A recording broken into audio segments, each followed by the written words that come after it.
Greetings and salutations, all y'all metalheads, and all people, shapes, sizes, dimensions, calendars are cool.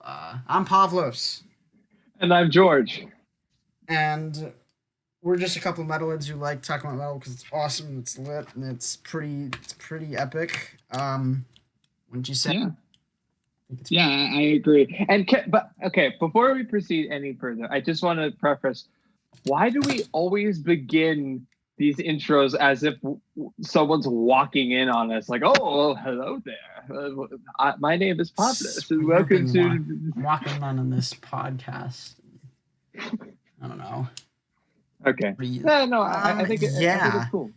I'm kind of tired right now, but we'll deal with it and we'll do this. All right. Right. But before we get into talking about anything, reminder. So we released the last episode, which was like, what was it? Episode 5. Mm-hmm. This is the 6th one. Yeah, this is the 6th one. Mm-hmm. Yeah. We said email us your song suggestions. I got one email that was from my brother, and that was before I even uploaded that video. So I want your song suggestions right now. Give it to me. All right, email us at just a couple metalheads@gmail.com. Just a couple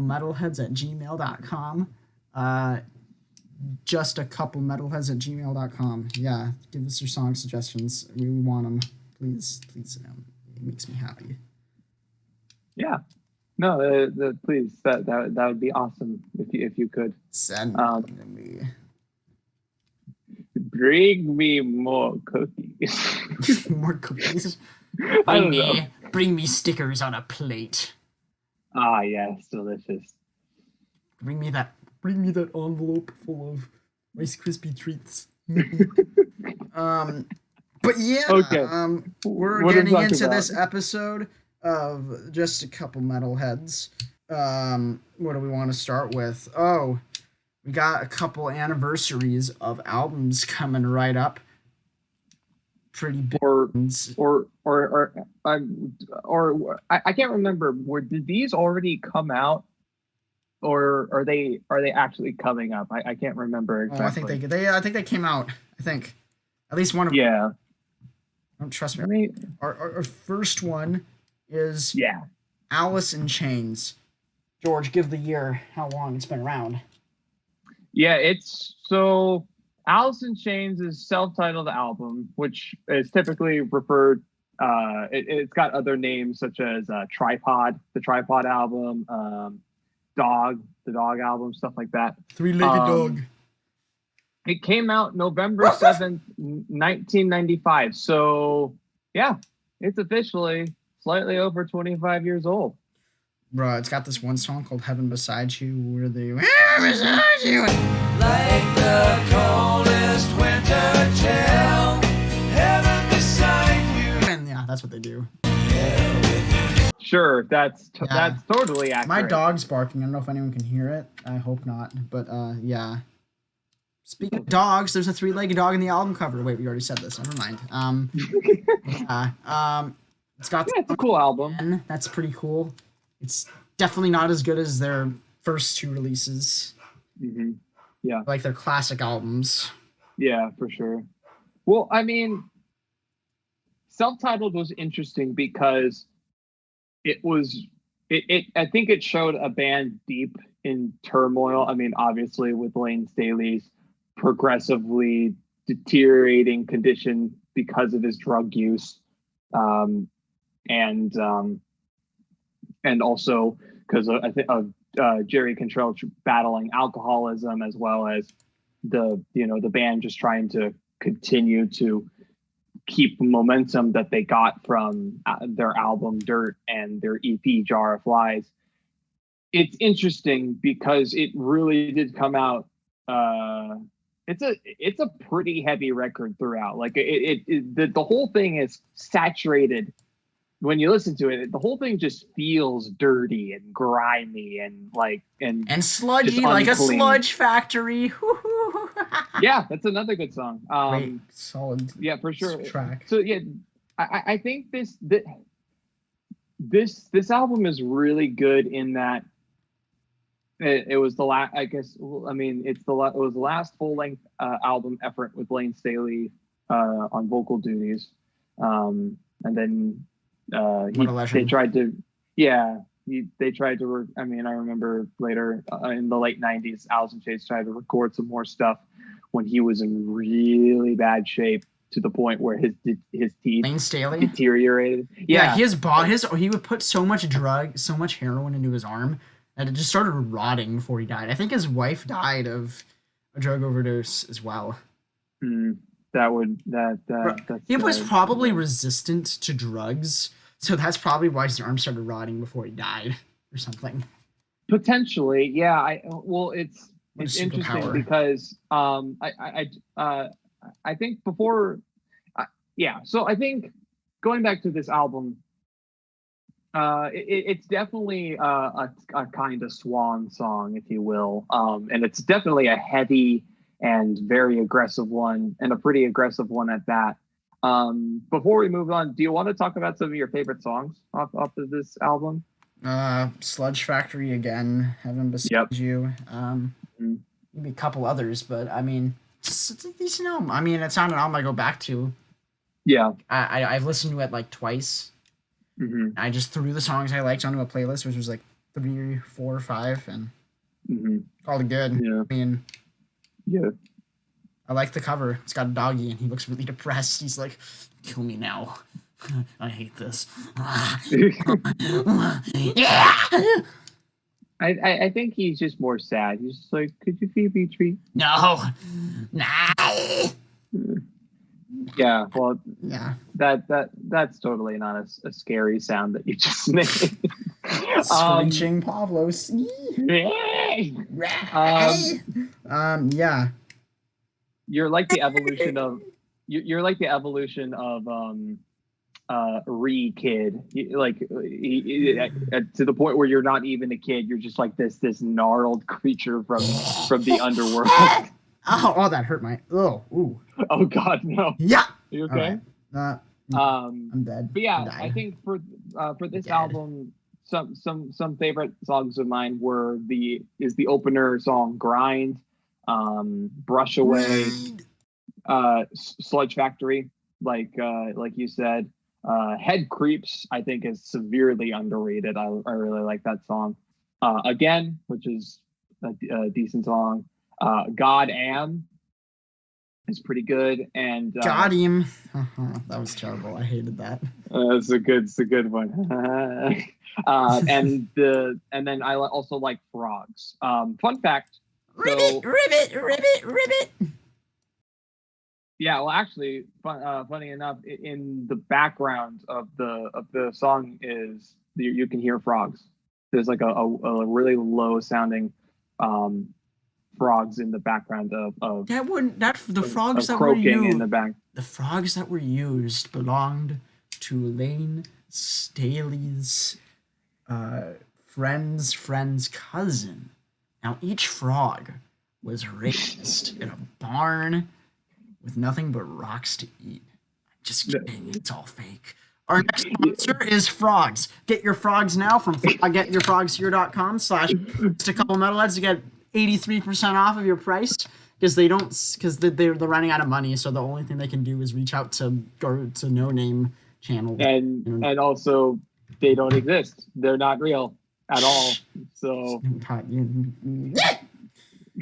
a fun fact before we move on, fun fact about the song "God Am." In the beginning of it, you hear a bubbling of a liquid and a really high sounding hot chocolate guitar tone, and then you hear Lane Staley come in and he's like, "Sure, God's all powerful, but does he have lips? Whoa."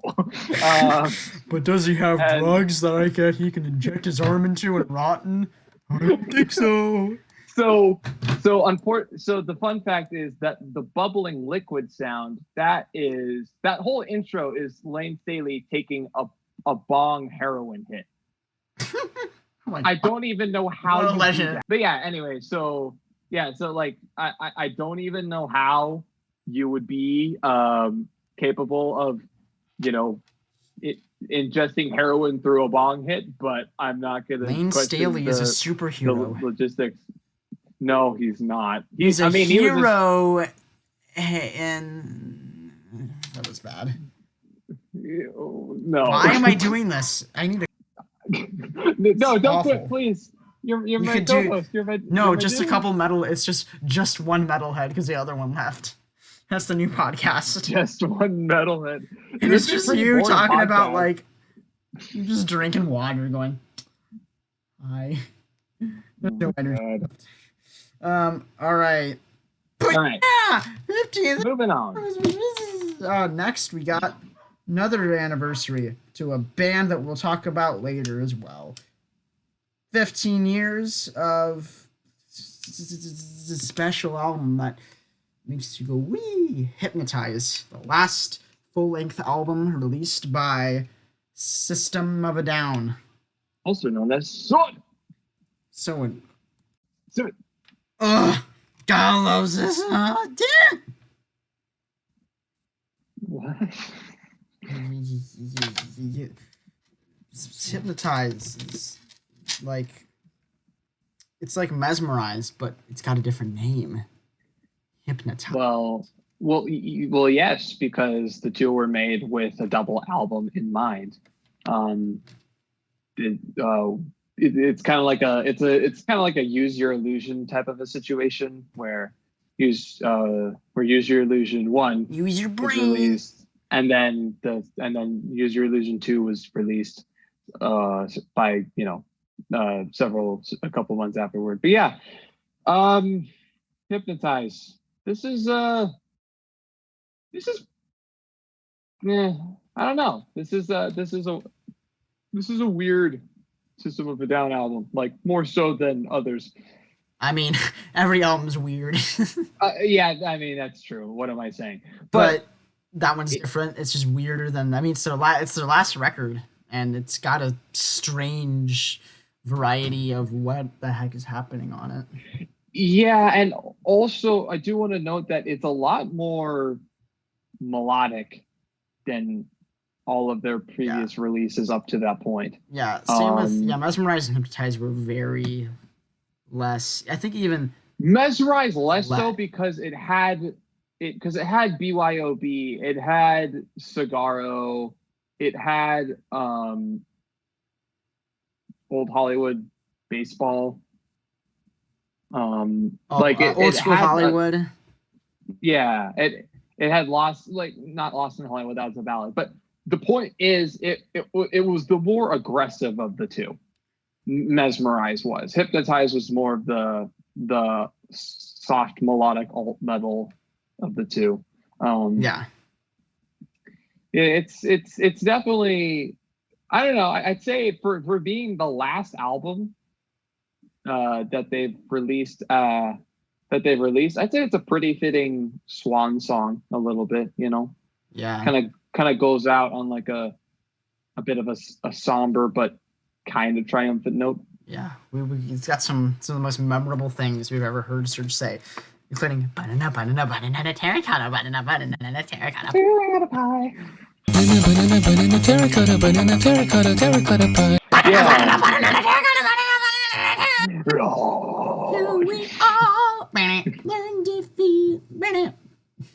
Gotta love Vicinity of Obscenity.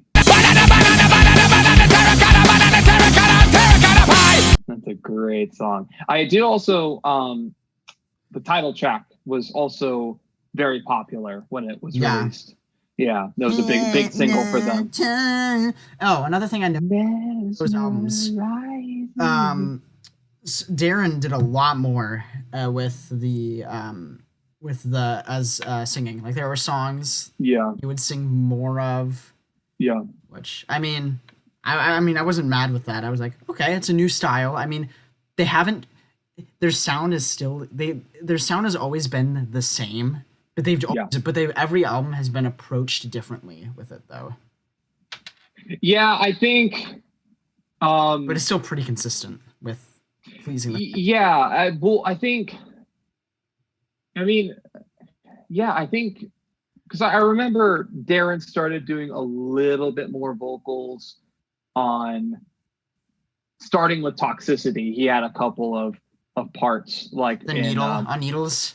Yeah, Needles. He had a part in Prison Song. Sitting in my room. You sound so British. With a needle in my hand. Was waiting for the tomb. I said I'm dying, man. Sitting in my room with a needle in my hand. Someone dying.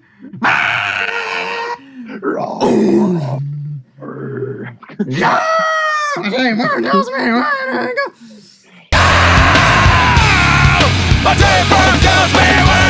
If you can't tell, Pavlos and I were pretty big SOAD fans. God, they're one of the 15 greatest metal. I mean, Toxicity might be one of the greatest, if not, it's probably one of the top 5 greatest albums ever manufactured.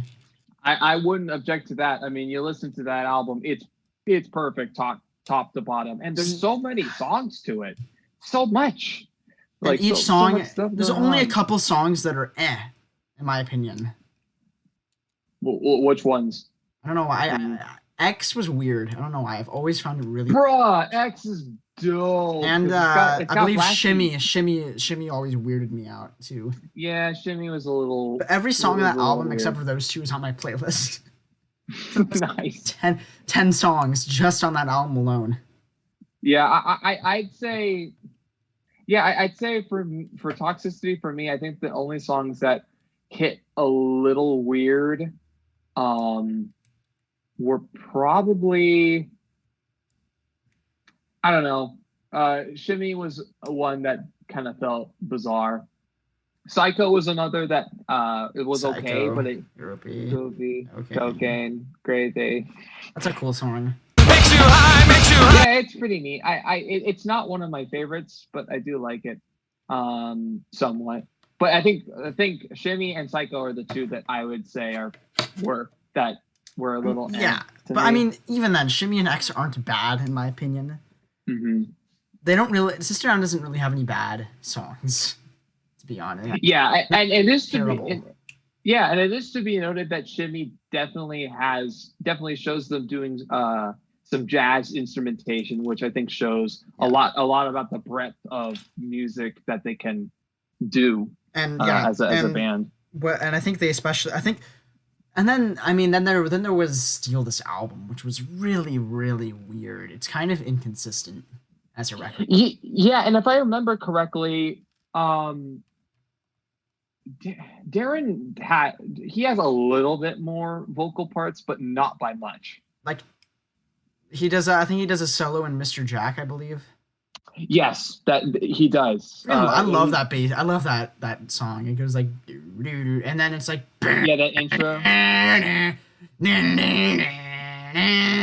Yeah, Steal This Album. The reason why I think it was weird, if I remember correctly, was the band members were like, this was sort of some leftover material that they were writing during the Toxicity sessions, but they never put on the album.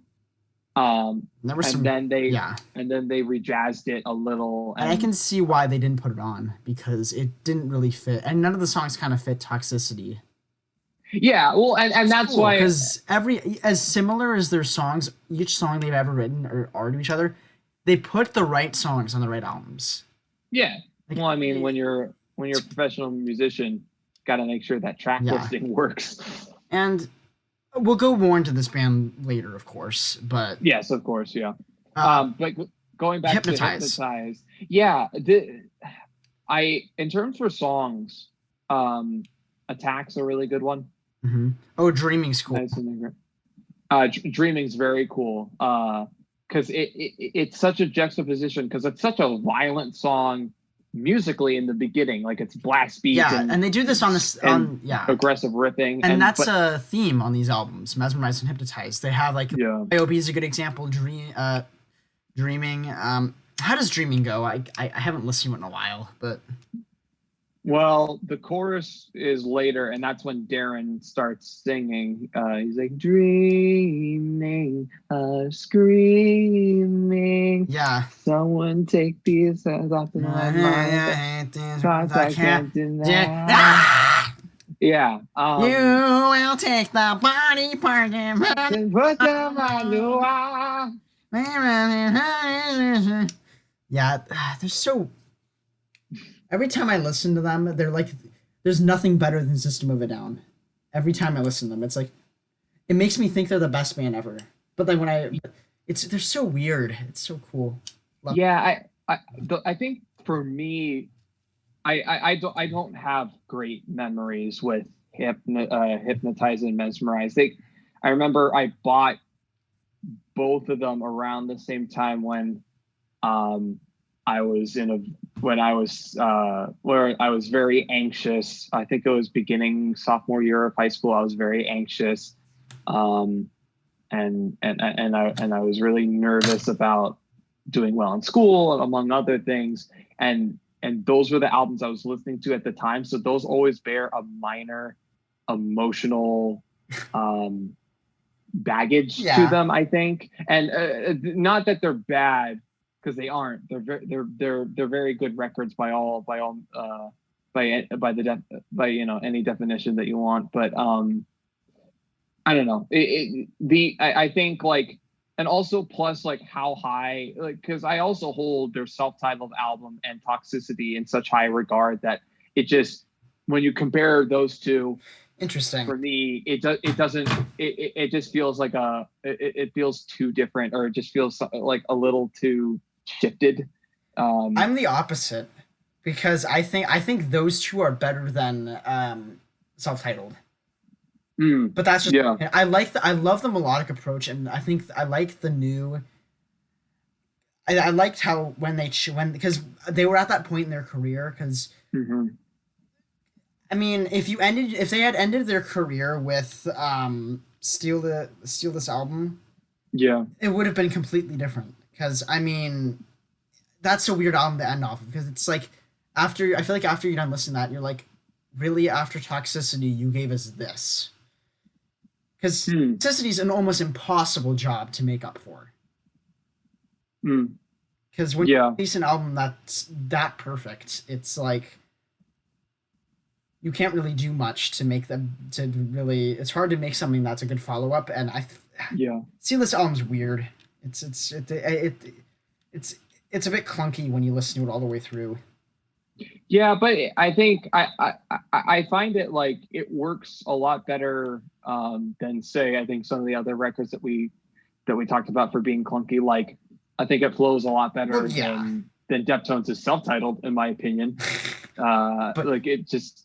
But that's what makes it self-titled. The difference between that is, that's the reason why it works, is because it doesn't work. It's weird. Yeah, but Deftones, that's a whole another thing that we've thoroughly explored. But yeah, Hypnotize. Cool album. Soldier Side's on there. Soldier Side's on there too, and that. Yeah, the non-intro version. That holds a lot of the songs hold a lot of meaning for me, because they're about, the genocide that happened with the Ottoman Empire. Well, I guess Ottoman Empire fell, and then they became Turkey, and then they blamed Greece and Armenia, and they decided to. But we'll talk about that later, even more. But but I think on their podcast. Ooh, it's great. I think a couple more songs that I wanted to talk about, since we've already addressed Vicinity of Obscenity, title track, Dreaming Attack. I really like Ufig.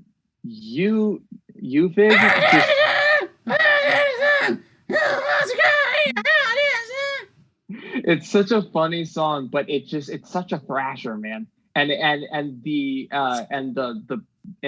later portion of the song, it goes from like super soft mandolin, really quiet, to then just full blown screams. Darren is such a cool guitarist. His guitar work for System of a Down is amazing. Yeah, it's pretty cool. John does a really cool drumming.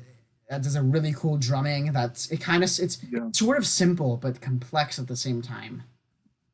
Yes, it is very simple. I've noticed, because like I tried air playing along to Deer Dance off of Toxicity, and the chorus is easy enough to play because I mean, the whole thing's just a brutal chug in the chorus, but the verses are so hard because he's doing like really fast 16th notes on the hi-hat and then playing 1, 2, 3, and then playing bass drums on 1 and 3, and then playing snare on 2 and 4. But just the super fast 16th notes just wear me out. Like I haven't trained my hands enough to play it yet. So I think that's a testament to his drumming, I think. Yeah, he's got some solo stuff that's kind of cool. From what I've heard, but yeah, System of a Down, Hypnotize, happy birthday! Whee! Yeah, not today, but happy birthday to Alice in Chains' subtitle as well. Yeah! We forgot to do that. Lane Staley, yeah. All right. All right, now getting into our news portion. You know what sucks when we have 3 episodes in a row where we talk about the death of a musician? About a week or two ago, we lost out of nowhere. I feel like every death happens out of nowhere lately. Yeah. We lost longtime bassist for Choking Victim and Leftover Crack, Alec Baillie. Mm-hmm. I don't know what he died of, but God, he had some really cool bass work for Leftover Crack.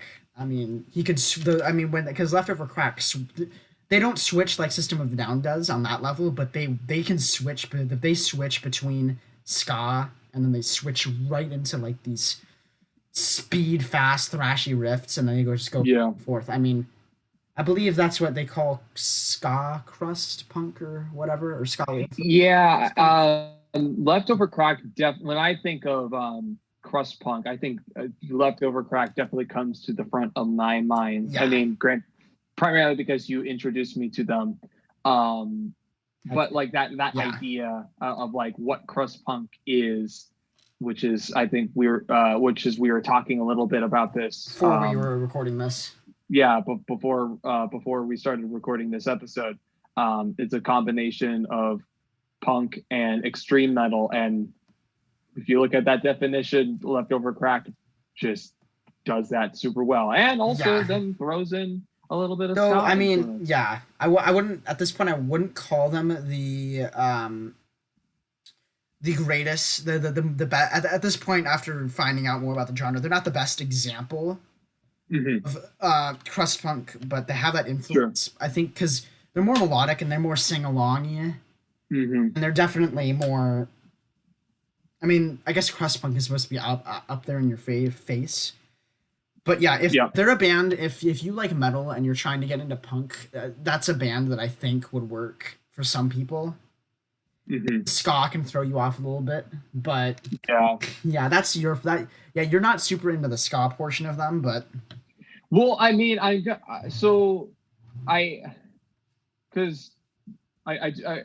really did like the album that I Constructs got, the State. Yeah, the Constructs of the State, their most recent effort, because I don't know, it wasn't, there wasn't as much metal influence that I liked, but there was a lot of it, a lot more than in their previous albums. Yeah. And also there wasn't as much ska, I think, in it. So there was only one song that had a lot of ska musical stylings to it, and so it was isolated to that one song. So I'm like, okay, I could dig this. And then the rest of them were just, a bunch of fun sing along, aggressive punk rock. And I'm like, okay, I can dig it. I'm down with this. It's pretty awesome stuff. I don't know. I one song in particular, oh God, I cannot think of the name. It had it had this like acoustic guitar riff. Last Legs did that for the first half of the song. Last Legs. That sounded a lot.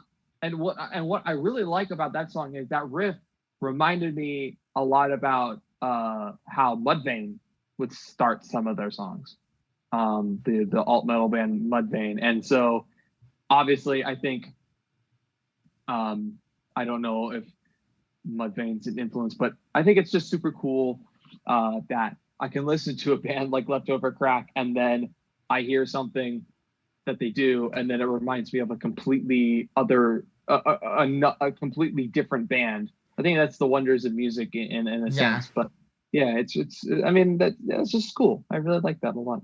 Yeah, but yeah, Leftöver Crack, Alec Baillie.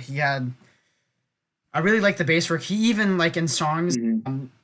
Because I mean, especially if you look at the live recordings, you can see where he's. Yeah. But he gets his own solo because SZA doesn't sing every single part. He has other people sing too, and Alec Baillie is one of the main guys. He's been with him. He's been with SZA since the beginning, since Choking Victim days, and then when they became basically Choking Victim turned into Leftöver Crack, but they technically formed a new band because Choking Victim was good enough to have its own band, and I guess forever the intro bass line to Choking Victim's 500 Channels will be one of my favorite bass lines next to Schism by Tool, even though they're completely different. Because Schism's like beep, beep, beep, and then 500's like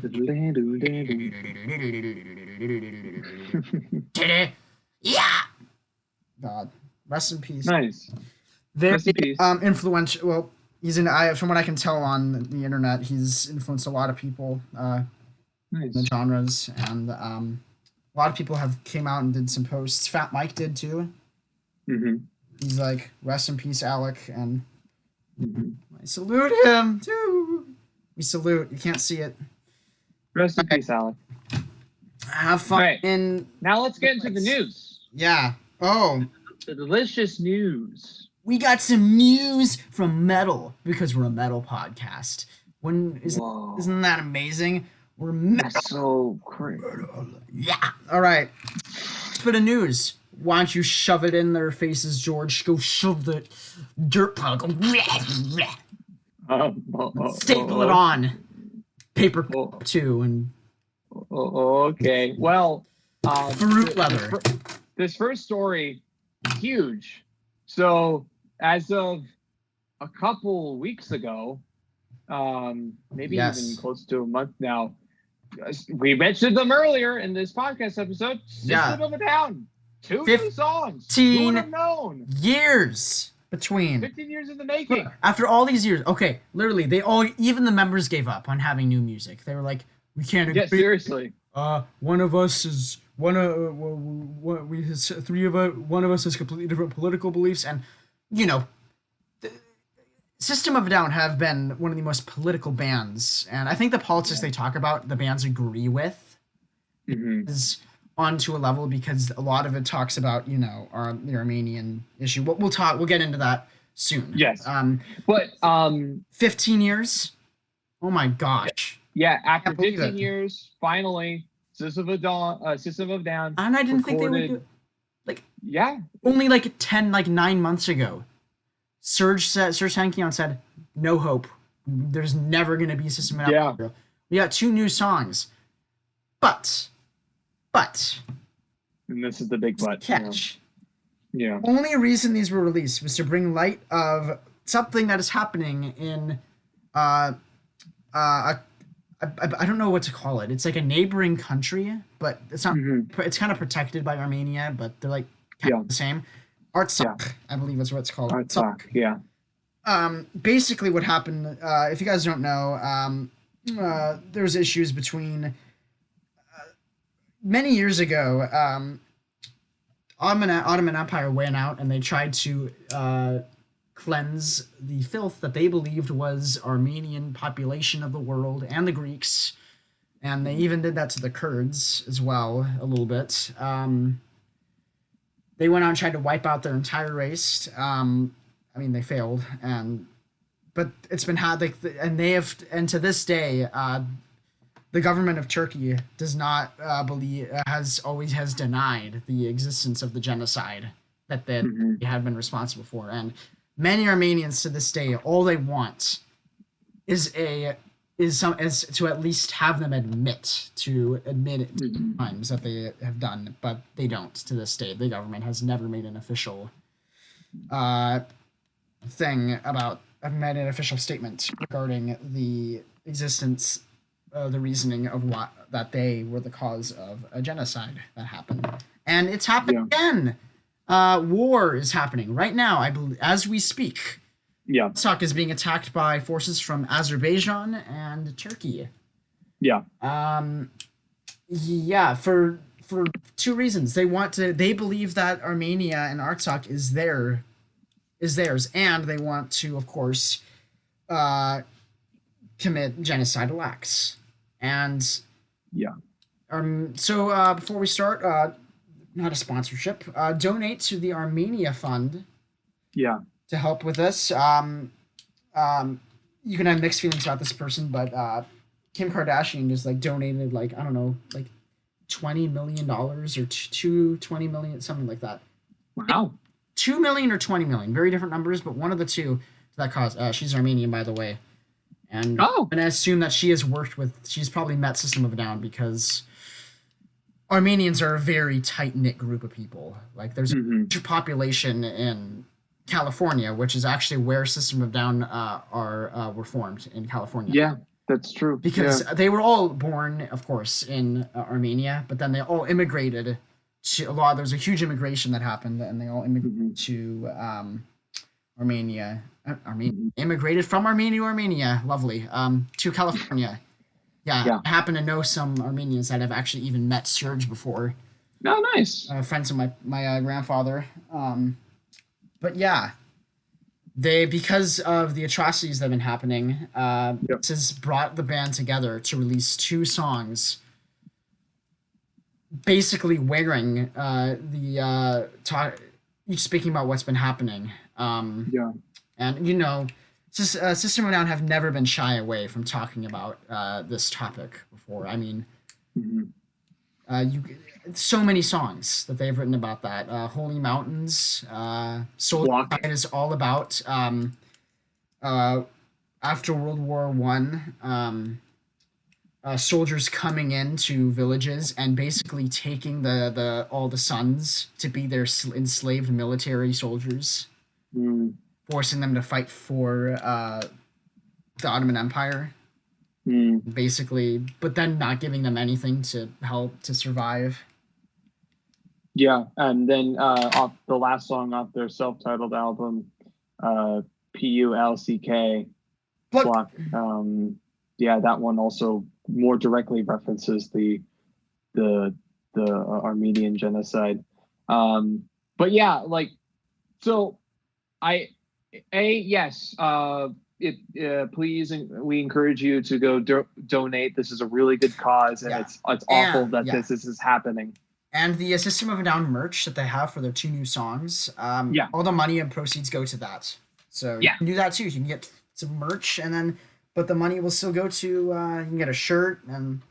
Yeah, there's a pretty sweet hoodie that has got some cool art. The artwork cool art on the sleeves is really cool. Yeah, for sure. But yeah, so do that, and then also. This story is how this came to be, how System of a Down came to write and record 2 new songs with because of this atrocious act of warfare, is very complicated and very long, and we don't really have enough time to go into it. So I encourage people to go check out the Rolling Stone article that covers this in I'll link it on the detail. YouTubes. On the YouTubes, you will be get a link.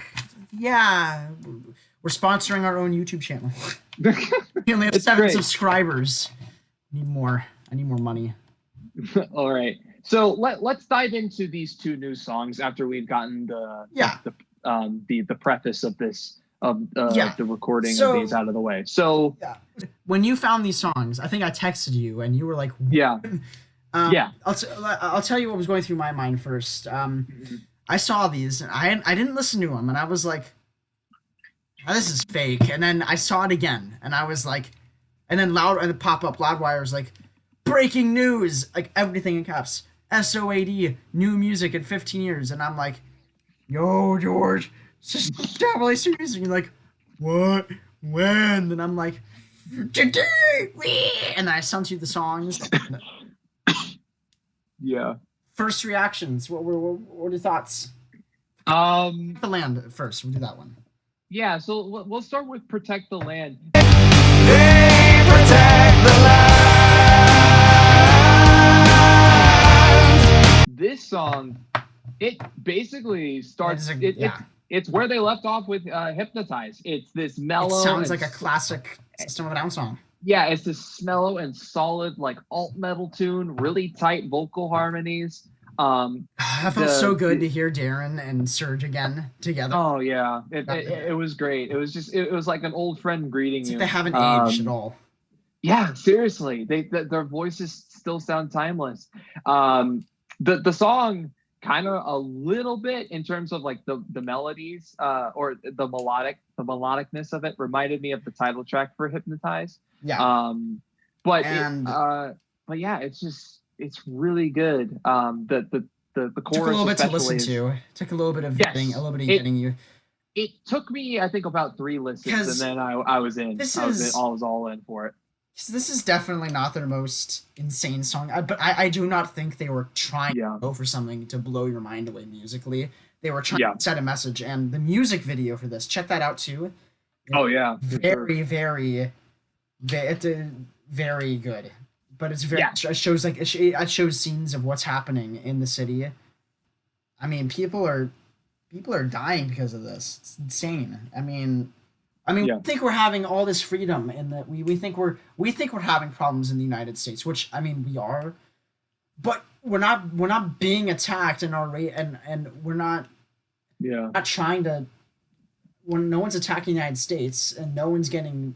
I mean, there's inside terrorism and inside criminals, but that's different from a country attacking another country. That's completely different from a military force that's trained to fight attacking another one. It's crazy that even like we think all these times of COVID that it's bad, yet still in the world there are still wars. COVID is not stopping wars, which I mean that would be the only good thing about COVID if that happened. But still life goes on in other countries, and well, I mean, like I think like you hit the nail on the head, and I think I remember Serge Tankian was saying the same thing. Just the audacity that these countries had to attack another country in the midst of a global pandemic it's inconceivable. They have no respect. It's so That's vile. Because when it comes to genocide, they think they're right. Like Hitler, he believed that for as insane as he was, that the way that the world should work was to kill an entire race. And I mean, he wrote about his insane plan in this book called Mein Kampf, and it doesn't help your country to survive when you say that you think you should destroy an entire group of people. Yeah, the whole thing's absurd, and it just doesn't sound real. Like we don't live in it. We're in the United States. We have all these freedoms, and I mean, sure, our stock market is crashed, and sure, people are losing their jobs. But I mean, I don't see anyone starving out of hunger because your country, you're trying to get killed by. I mean, we've said this so multiple times, but there's not really a good way to put this without like making it kind of uncomfortable. Yeah, I mean, the way that I look at it is like everybody's got their problems, whether it be down to the individual person or to entire countries as a whole. I mean, it's just the way the world works. And as humans, we have to we overcome those problems. We think about how to tackle these issues, and then we work around them, and that's how it is. That's how we work. And it's crazy. I mean, all these people in that one country that believe that it's sad because the idea of for something to grow is because it's from years and years of teaching. Yeah. If you grew up believing that lizards should be extinct, then you're gonna believe it's right. Yes. But most of the people, I mean, sure, it's their faults that it's still wrong that they're killing them, but it all leads back down to the first person who taught the ideas, and they have caused a whole group of people to believe something that is wrong. It also doesn't help that both of those countries are they're both led under corrupt dictatorships. Yeah. And when a country is in that state, propaganda is going to be rampant. You're going to feel enclosed, no other information than the outside world, and it's just a maddening experience where there is no other form of the truth other than the truth that this corrupt government wants you to believe. Yes. And it's god awful. And we think that in the United States our government is bad. I mean, like I said, everyone's got problems. There's no such thing as a perfect. There's never going to be a perfect government. If you want a perfect government, that means you're pleasing the world, and you cannot please the world. Yeah, that's impossible. I mean, everyone has different beliefs, and everyone has. Yeah. I mean, it's crazy. But yeah, so protect the land. Yeah, I liked it. It covers this big issue with ease, kind of hope. and with style, and it's a hopeful song. Yes, they protect the land. That's the protectors, the soldiers. Yeah, they're up there on the front lines. Yeah, the chorus is very hopeful and kind of triumphant in a sense. I cannot wait to see videos of the song live, because I'm going to watch them, because no one's heard it when we get shows back. I'm watching. Yeah, a live performance of the songs. Yeah, I mean they were booked for a couple of festival dates, if I remember. Yeah, correctly. They had a show with Korn and Faith No More that they were. Yeah, that's right. And I swear, if I get my license, I would be so tempted to drive down there just to see that. So I mean, one, Korn is great live, and so that would be nice to see. And two, System of a Down. It's System of a Down, and they always play mostly songs off Toxicity. And every song they play, I mean, it's not gonna hurt. Like it's just System of a Down. Yeah. Yeah. So now I like that song a lot. It was cool. Yeah. Now Protect the Land. It came with its another song, which was great name. It goes by the title of Genocidal Humanoids. I bet you know what that song's about. Oh God, I don't know. I couldn't guess. I don't know. I think it's about the listener. Oh, my friend. No, it's about people who are idiots and. Yeah. Ugh, oh my God. That one was way more in your face. Way more. Yes. I think it took the chuggy riffs they're known for. Yeah. What the reason I think why they're big is, I mean, part of it is because Chop Suey. Yeah, I mean, well, the reason they got on a big record when they started out, no one liked System of a Down because they took the style of Armenian folk music, but basically and that's why they're just like because they take the style they grew up hearing folk music. The instrumentation of it, like the actual musical notation. Yeah. But so they took that musical idea and then crammed it into the influences of death metal and thrash metal. Yeah, and people didn't like that at all. And people, like, even when they perform live, people are like, boo, this sucks. And same with Rage Against the Machine. People didn't like that either because it was rap and metal. Like that. And in the 90s, it was a period of whenever you thought about combining genres, like, nope, can't happen. Like, Krigl from Helveti was like, I remember talking to people about, he had these ideas to make a folk metal band in the 90s, but people were like, nope, that can never happen. I think the 90s were a time when it was the renaissance of musical genres, like the ideas of evolution. This idea of evolving all different kinds of music and bands like crossing subgenres together to make something new. I mean, Pantera. you look at metal alone. You have Pantera, Korn, and Machine Head doing groove, more thrash groove metal. Korn and Limp Bizkit. Korn invented a genre. They invented a new metal. New metal, yeah, they invented this rap new metal thing. But that's a whole other topic.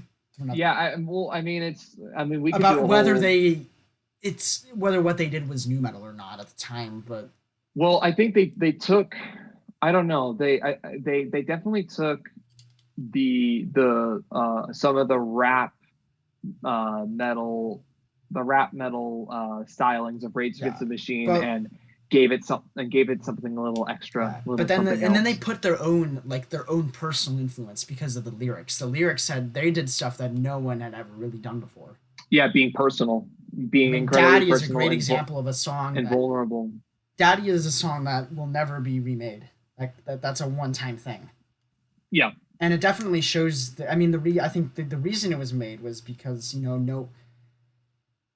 at the time, no one believed that what the song was about was actually happening, and so or that it happened. So Jonathan Davis going through that in his life was like, I'm going to show people what it feels like through music, and he's like, it's just a taste of what it felt like to me, because it's about comfortable to listen to.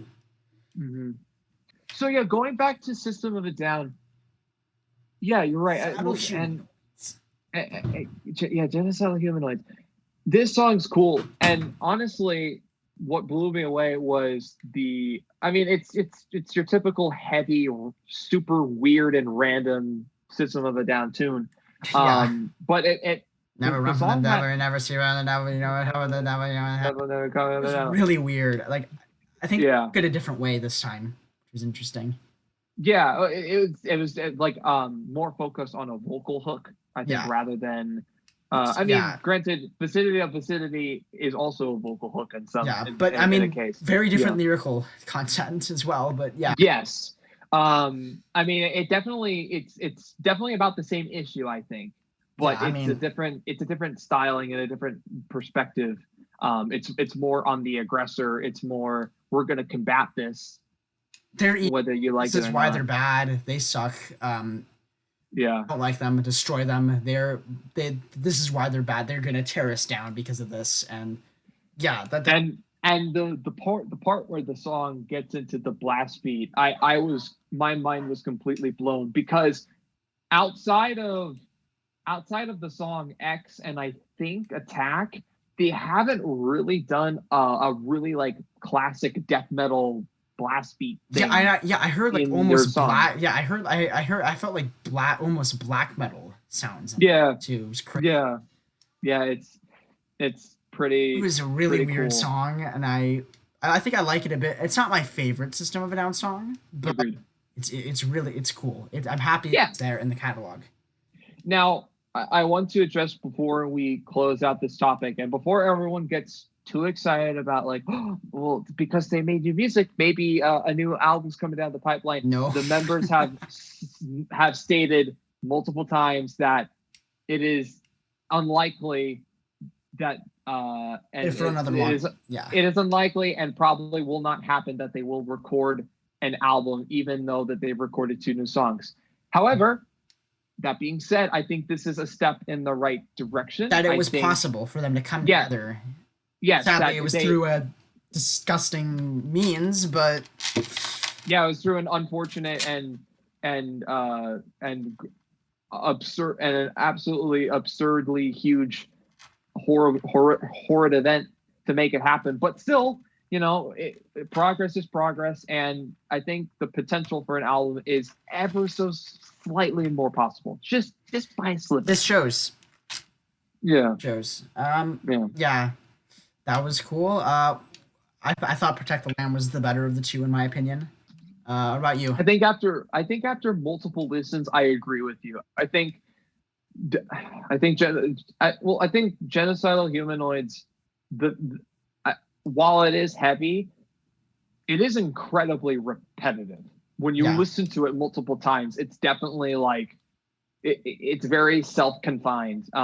Protect the Land is more spacious, and it does more musically, I think. But both songs are great, but I definitely got to give I think Protect the Land over Genocidal Humanoids. Yeah. Did you buy it on iTunes? Both songs? Yep. Yeah. Yep. I purchased $2 well spent. $1.99. Excuse me. Oh, okay, Papa. That one cent. All right. That's the end of the SOAD stuff.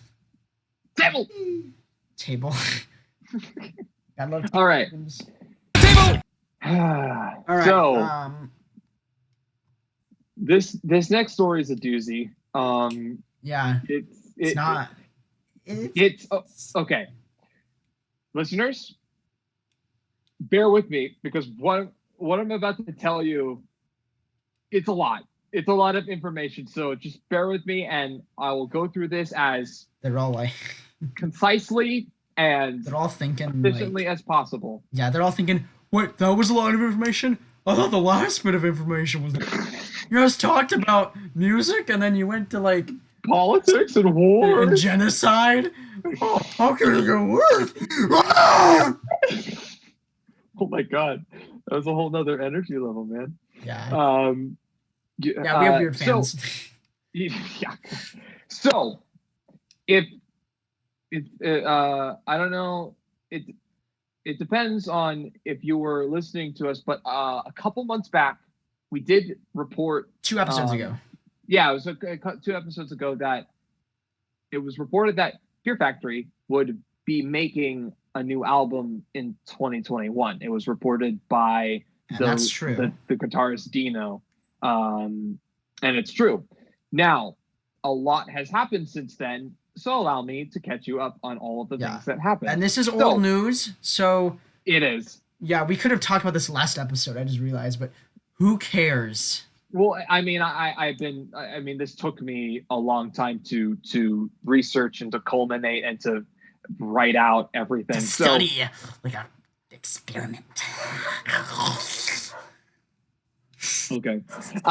So on 9/11 of this year, the band, so Fear Factory's official website page made a post stating the establishment of a GoFundMe page to gather funds to pay for the new album that they were working on. And this was because due to them fighting all of the legal battles that they've been fighting over the past several years, they're financially exhausted, and their label Nuclear Blast won't give them any more album, or won't give them any more money to make the album. So here's an excerpt from this GoFundMe announcement that's on Fear Factory's official website. GoFundMe as well, please. We need more money. Okay. Fear Factory are back, but are now facing an uncertain future financially. We've decided to take the unique step of reaching out to our fans to ask for help through a GoFundMe page to finish the new album. The money raised from our GoFundMe campaign is going to be used to pay the production team working on the new album, including our producer, mixing and mastering engineer, live recorded drums, and artwork. Now, to clarify, a long time ago, I guess it was reported by their lead guitarist Dino that this album was finished all the way back in 2017, but they finished it with programmed drums. So they were electronic, they weren't real, they weren't a live drum feel. And Dino didn't want to have that on the final That's fair. That's completely album. Fair. Yeah, so he got a drummer and he wanted to do live drums for all of that. So as I've checked, this is from several weeks ago, but as I checked on it from November 1st, their goal with their GoFundMe was $25,000. They got, from when I checked on November 1st, they raised $25,841. Which I think did it. Yes, they did it, and it's such and I think that's a testament to how loyal the Fear Factory fan base. I mean, they've been waiting for years, so they're not gonna wait and stop for this. That's true. I think, and plus, like I was seeing, like, it's little $5-10 donations. Like, it really all adds up. In my opinion, the reasoning behind this GoFundMe, I think, is completely fair and legitimate. As anybody would imagine, Yeah, I mean, fighting a lawsuit is no cheap financial endeavor, let alone several of them, like the band has faced of these past several years now. And for bands and musicians, like how they make a living is by working on albums, releasing them for public consumption, and then going on tour and performing a bunch of songs live in support for that album. And then if they've made enough money through tickets, through ticket sales, through merch, through album sales, then the cycle repeats with another album and another tour and such. So the way that I see it is Fear Factory. So the way that I see it is that Fear Factory is very close to finishing this album of theirs, and all they need is one final monetary push to get this album out for release. And then they can get ready for a tour to support the album after the pandemic ends, and then potentially the album tour cycle can, be rearmed or revamped, and then they can, keep on going again. So I think I find that this is this is completely legit, and it's totally cool, and I totally get it. However, all does not bode well, because soon after the GoFundMe page was announced, the lead vocalist for Fear Factory, Burton C. Bell, announced his departure from the band, citing the legal battles he endured in association to the band, along with his disapproval of the GoFundMe page, which he claimed he wasn't a part of the fundraiser, and nor was the money raised going to benefit him in any way. He's part of the band. How is it not benefiting him? Yeah, I don't know. I think he's just mad. I don't think he wanted to have a GoFundMe because he felt okay. I will agree to an extent that I feel like if I was part of a band, then I could see why a band member would like, I just don't feel like taking other people's money, and then they could be like, and that could cause an argument. I could see that happening. I think that's what his problem was. But I think I think he just overreacted to it a little bit. Yeah, and we'll talk about this a little bit more when I discuss this a bit more. But here's so from his official written departure, which he posted online via social media. Excuse me. So here is 2 paragraphs that I took an excerpt that I quoted from his official exit statement. The past several years have been profoundly agonizing, with these members bleeding my passion with depraved deceit. As a direct consequence of their greed, these 3 have dragged me through the unjust judicial system, resulting in the legal attrition that has financially crippled me. In the end, these 3 members have taken possession of my principal livelihood. However, they will never take my 30-year legacy as the beating heart of the machine, a legacy that no other member, past or present, can ever claim. So it is after considerable contemplative soul searching that I have come to the realization that I cannot align myself with someone whom I do not trust nor respect. Therefore, I am announcing to my fans my departure from Fear Factory to focus all my energy and attention toward the continuing success for ascension of the Watchers and all my future endeavors. Well, that's a lot to unpack, but let me just say this. Some of this stuff, I kind of get what he's saying. Yeah. Legal battles are, but the way he says it, I can understand it, but I think that he was overreacting still. Well, and here's my thought. Reasoning. I totally get it, and I totally understand why he's exiting, but then at the same time, why does he have to kick up so much dirt towards his former fan mates while he's going out the door, so to speak? That's the issue. And I mean, it seems childish. It seems childish to me to throw petty insults when you're just trying to exit the band. This is ego. If you're ego talking. So, seriously, he basically stated, "I am Fear Factory." Yeah. And they I am Fear Factory. If I leave, which I mean, One could argue that is true. Maybe, yeah. 'Cause I don't know how it. I mean, if you look at like YouTube comments for music videos, like recent comments, it's like, how do we imagine a world where Fear Factory does not have Bert and Seabell? Yeah, well, I don't know. It is. Maybe we'll do like maybe it'll Even- be like Batushka. Maybe it'll be like Batushka. We'll have Fear Factory too. No, Fake Factory. I Fear Factory. Oh God. I would actually Well- be okay with that. I would laugh if he made a new Fear. He'll go back to the days where he'll do a continuation. Soul of a New Machine. Yeah, a new archetype, like the next archetype type. Oh yeah. Where he writes songs that destroys Dino. Now, so I understand why he would think that he is, quote, the beating heart of the machine, but self-proclaiming that, I'm like, why? Why do you Worse even than need Bono's to do ego. that? I mean, it's like it's such an egotistical thing for him to do. And like I said, even though he does have a point of anointing himself with such a title, it just I don't care. I get it. I mean, to the fans, I agree. Yes. Is part of the beating heart of that band. Yes. Because his voice, it's hard to replace. But God. Yeah. I still respect. I will not lose respect for him because of this. Agreed. I might go and listen to Ascension of the Watchers. Yeah. Because his even when he sings clean, it's so nice to hear. Yeah. But yeah, I'm totally there with you. God.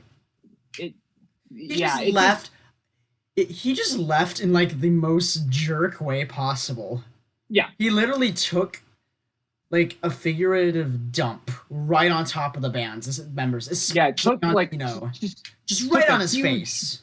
Yeah, it took a huge pot shot towards the band when they were just Take about this, to recover. Yeah, it's just so. He just threw a brick repeatedly on Dino's face. Basically, yeah. I mean, so. And Dino even said, "I want him to come back. In fact, I will be here waiting the entire time for you to come and get to me." Now that comes now we come to the second part of this. So now, because of Bell's departure from the band, everyone was thinking like, what's Dino think? Like, what's his deal? Now, so after that announcement, Dino addressed this elephant in this particular factory room on Machine Head guitarist and lead vocalist Rob Flynn's podcast, No Regrets. Now, on this episode, Dino mentioned that he purchased Bell's trademark rights to the name Fear Factory after they became available, but didn't think it would change much between them and the rest of the band. He further explains. He's like, I didn't want him to leave the band. I wanted him to stay in the band and let's continue and let's go work. That's how I look at it. We got a record that's coming out next year. And when the touring opens up, let's get out there and work. That's my whole thing. I was like, okay, I got the name. Let's go work. What's going to change? Nothing would change. The only thing that changed was the person who owned it. That's it. That's how I look at it. And later in the podcast, he also states this: we got a great record coming out next year. It's too bad that he decided not to stick around, but the door is open for him. So whenever he decides to get past whatever his issues are, I'll be here waiting. But I can't wait too long because when things start opening up, I got to get back out there and work. He also confirmed that Bell's vocals will still be featured on the upcoming album, and it is currently aiming for a March 2021 release. That's good. I mean, yeah.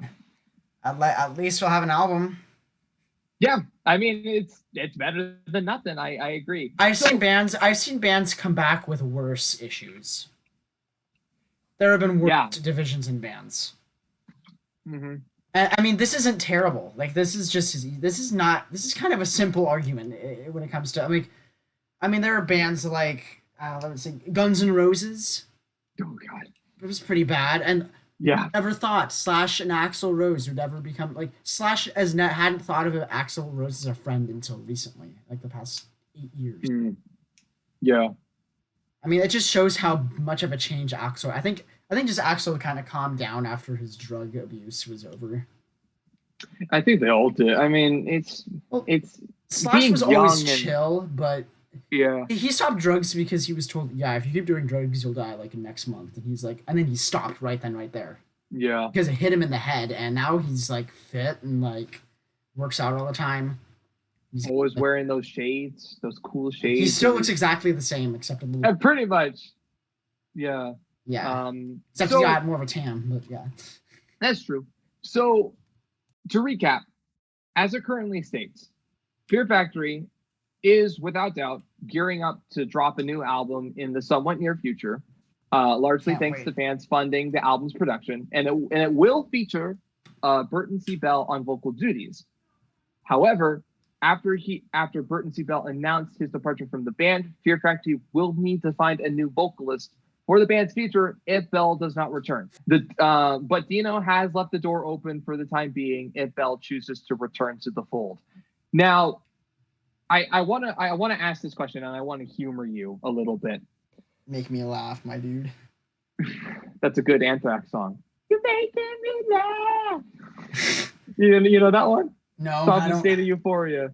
I just, for some reason, I thought of All of Them Thieves instead. Best song title ever. All of them thieves. Yeah, it's a cool song. One. Yeah.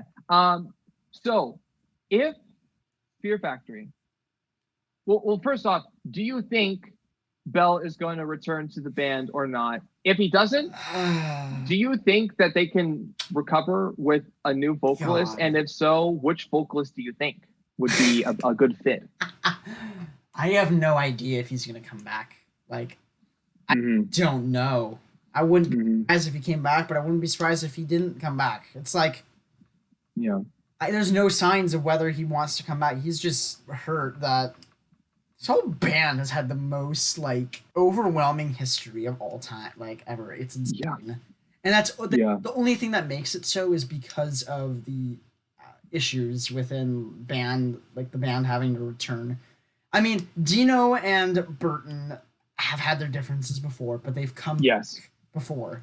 And from what I don't know what happened before, but I heard it was pretty like Archetype was dedicated to being against Dino.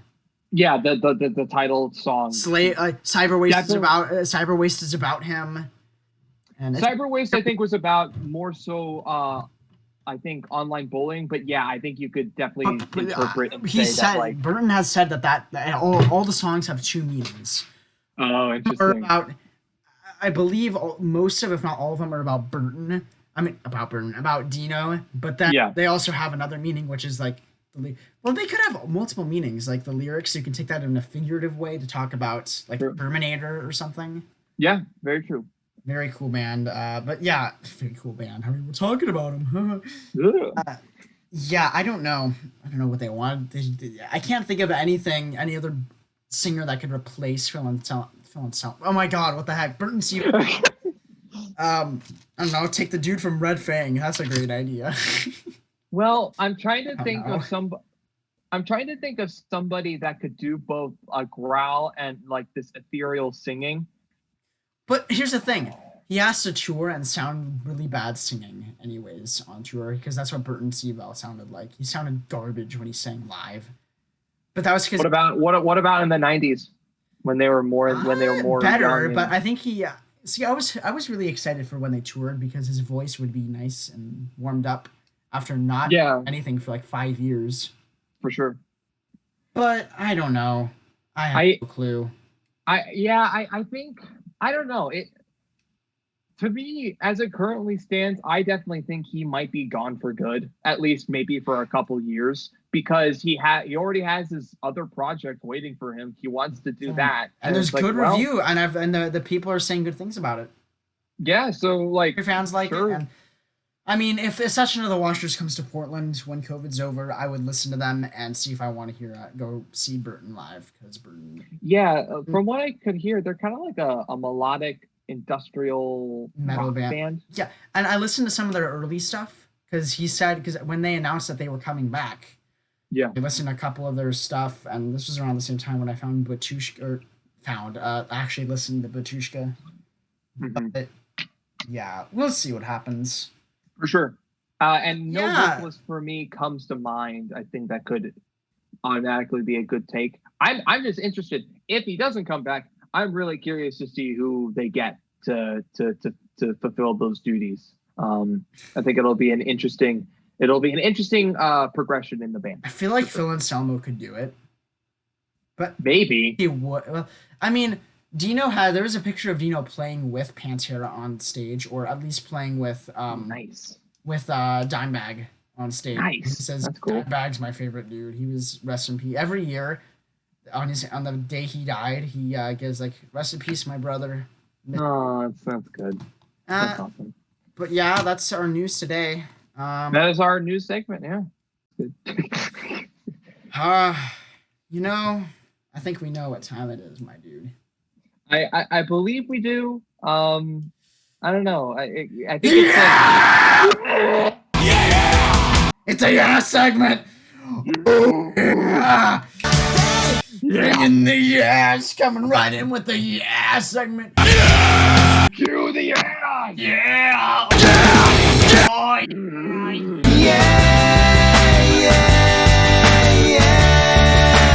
Yeah.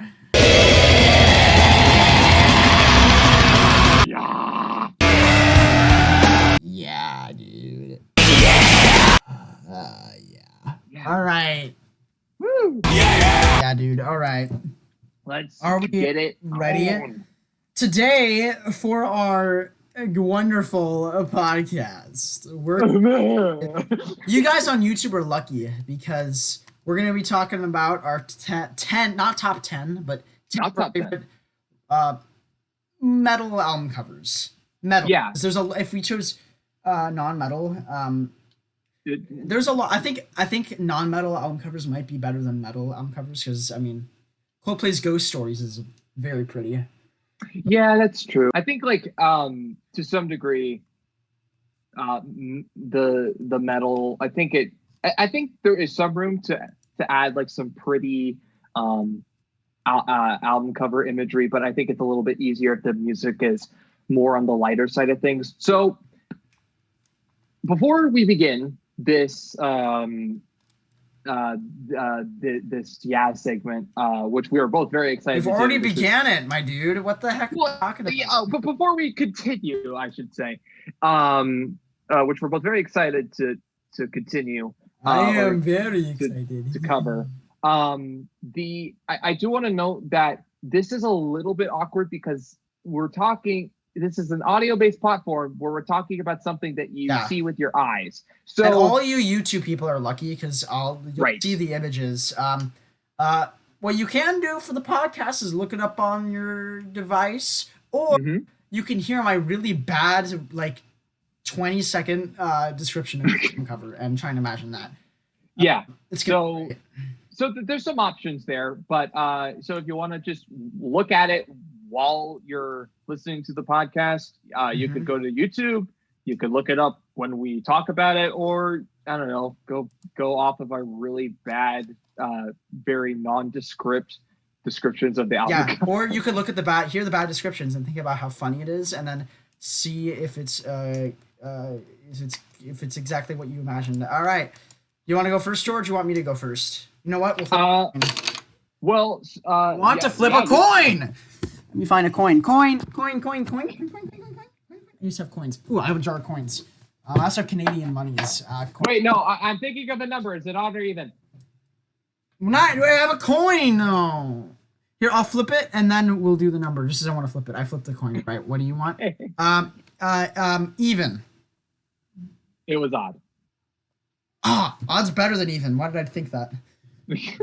One time I flipped a coin for like 10 minutes straight, and I wrote down which one was better, and I gotta say tails is the one you gotta go with, because tails I got like 20, and then heads I got like 13. Wow. Interesting. All right, so I guess that means I'm presenting my first one. All right, first up, George, what album did you choose for your first one? So one of the first of just 10 of my favorite metal album covers is the is And Cannibal this Corpse's, is not based on the songs. I mean, part of it might be a little bit, but maybe. mostly the album cover and how it stands out. Yeah. Is Cannibal Corpse's Tomb of the Mutilated.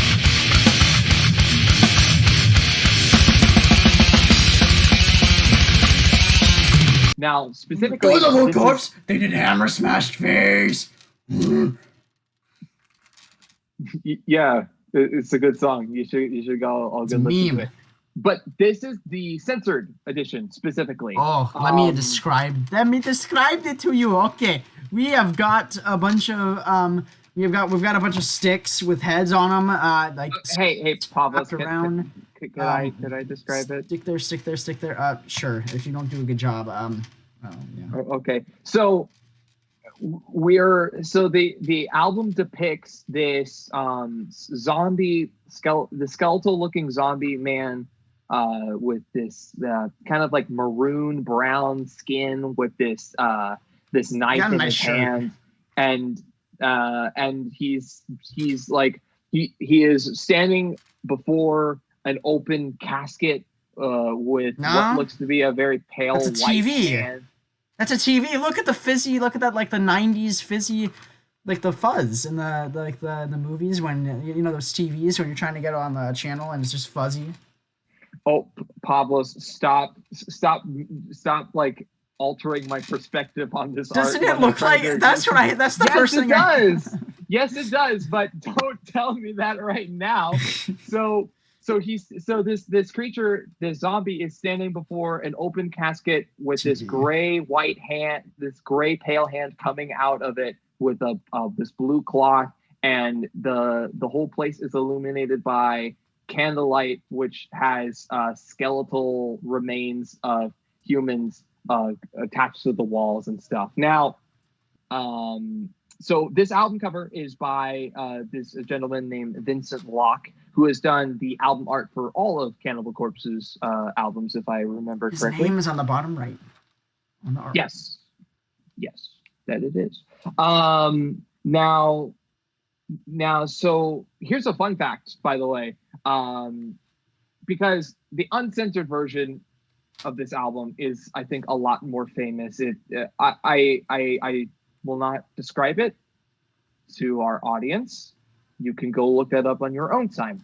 But but I will tell this little fun fact that Vincent Locke said. He has a quote about making the uncensored artwork version for Cannibal Corpse that I found on the internet. So this is what he said: "I had trouble working on Tomb of the Mutilated because of the graphic cover.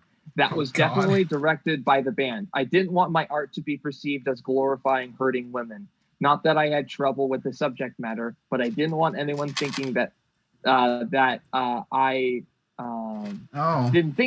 didn't want anyone thinking that, and I didn't want to be labeled. So on the cover, I tried to put a woman in power with her sitting up the way she was." Now, I suppose I should elaborate a little bit.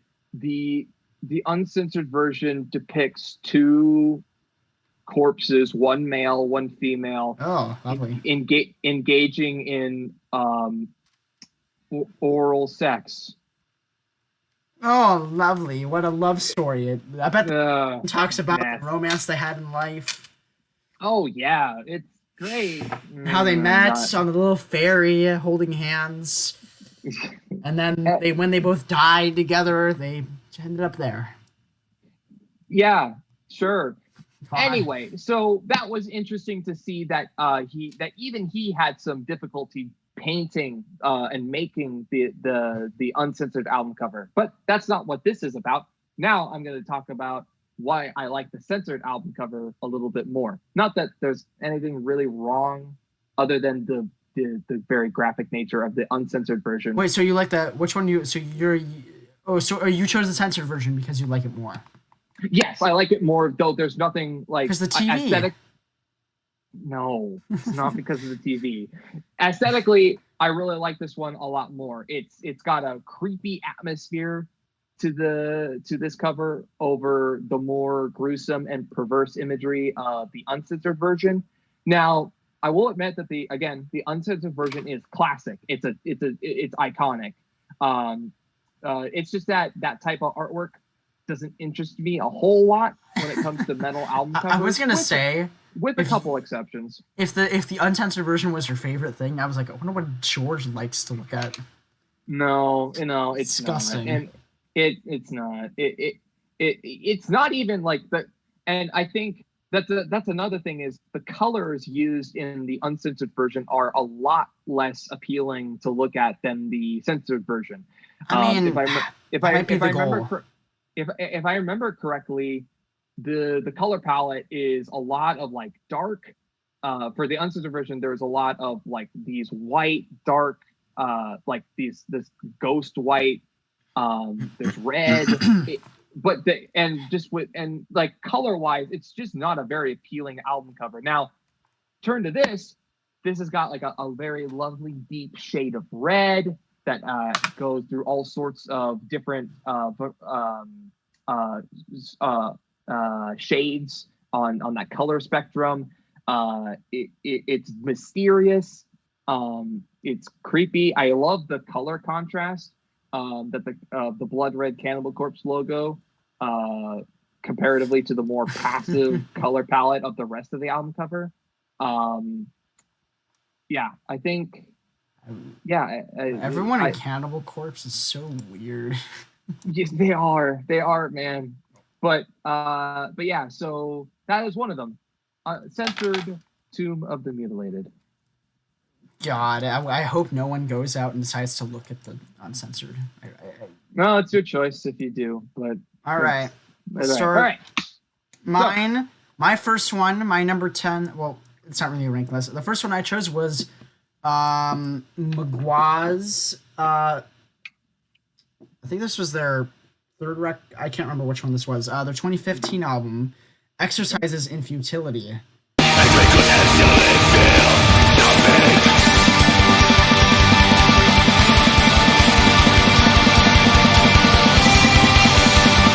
This album, quick thing about this album rose to huge popularity. This one and Batushka's Liturgia rose high in underground black metal scene, and people are citing this as probably the best one of the best black metal albums of the 2010s. Ooh, all right. Each song it's like a book. Each one is called 1, 2, 3, 4, 5, 6. Interesting. Records. That's not for everybody. That can annoy some people. Not looking at George, definitely not. It was the artwork on it was made by Marcel Roux in 1908. It was titled The Blind. About the artist. So he a lot of what he wrote, a lot of what he drew depicted themes of death and ways that people die and how people feel in suffering and what that would like. I mean, looking at this, yeah, and he would draw things like on I'm looking at this website, metmuseum.org, says that each print shows a different way in which death could present itself during whatever this means, the decadent fin de la siècle. I guess that means the end of the life. Okay. Yeah. So he showed agony and stuff, and this is not an except. This one's pretty shocking. Let's see what we got. We got the Mgła, the cool Mgła logo on the top left, and then it says Exercises in Futility in like Times New Roman on the bottom right. Let's see, we got a dude who got his arms around going, he's screaming, and he's got like, the only reason he's not naked is because he has this weird cloth thing over him. I don't know what that is. It's like a loincloth, I'd say. Yeah, and everything about it is just dark and weird. Like, it doesn't even look like it's in a room. And then there's like a tower, but looks like it looks like Mick Thompson from Slipknot. But like a tower. It's weird to look at. It's freaky. I really like the contrast of the colors, even though there's only two colors, black and white. But I like how the white stands out and how around him it's. And I mean, it definitely fits the album very well. I think that's part of the reason why I chose it. I mean, lyrically, this album goes into the filth of humans as a society. Oh. I mean, you got lyrics that have very full of some. This album is not really. It's more of a belief than music, than like a music piece, like a feeling. It's like you listen to it and it's like, geez, what is happening? And it's like, and this album, the cover definitely fits it. I mean, lyrics talking about how we envy maggots. We got things about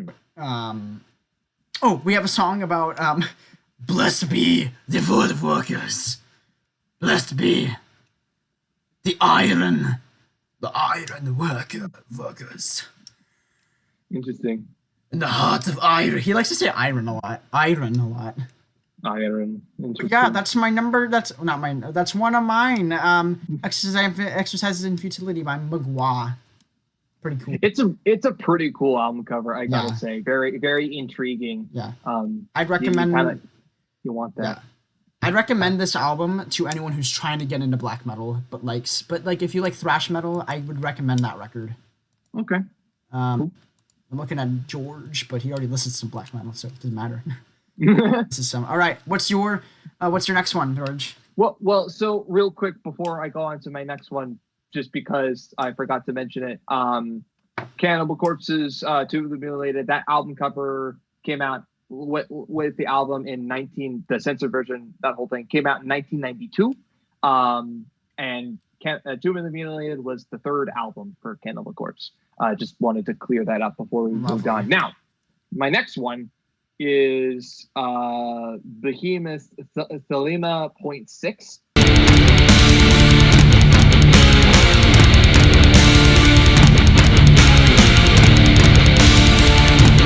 Now, the artwork was done by Grawl.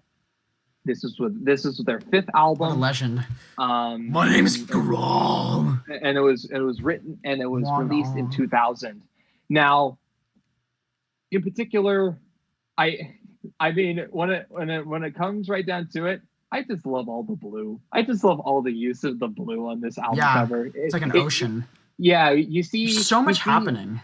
Yeah, there is a lot. We see this hooded, this cloaked gentleman whose hands are like ensnared in like orange it looks barbed like a snake wire. Almost as well. Skin of a snake. Orange barbed wire. And he's mind looking. The barbed wire is like drawn on almost. Oh yeah, it's really weird. It's like it doesn't look like real. It's so strange to look at. I don't know. Yes, it's a very intriguing album cover. But so this gentleman here, he's very imposing. He's got one hell of a pouty face. He's like, and Mr. Krabs!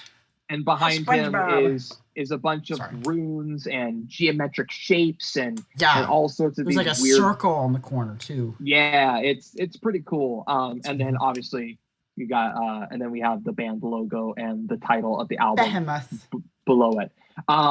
So in particular, I just love all the shades of blue. I think blue is kind of an underused color in metal, and it's one of my favorites. And I really Behemoth has used it multiple times as well. Again on Demigod.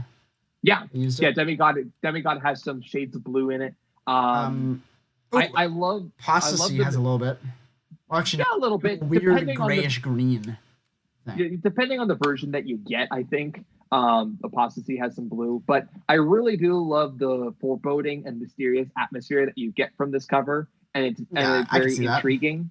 I like the glitchy kind of static effect that we see at the bottom of the cover here. Yeah. To be honest, it looks really cheesy. Yeah, but like in a really cool like. I think I would. It almost looks like on the bottom. It makes it look like it's gonna be like an industrial record. Well, it kind of is. I mean, well, yeah. Vinvam Sabati has like a weird feel to it. And... in particular, I think Universe Illumination, Say Hello to My Demons. The ending. the ending to Say Hello to My Demons has some like and also 23, the Youth Manifesto, the endings to those have 23. several they have some like, industrial like sound effects and stuff, so they definitely experimented a little bit with industrial metal sound a little with this, so I guess that graphic makes some more sense. And like I mentioned, I like the weird text, the shapes, and the words in the back. It just gives an air of mysticism and magic and magic and stuff like that. So yeah, I mean, there's not much else to say other than that for this album cover. It's cool. Wow, imagine being called Grawl. My child is named Grawl. Grawl. Oh, it's Grawl. You're the world. Yeah, look at this guy. He's ugly. I don't care. I don't know. What's your next one?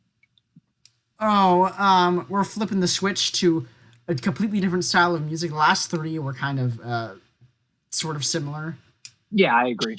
On the same side, different on the opposite side. This is the opposite side of the spectrum to a more popular band.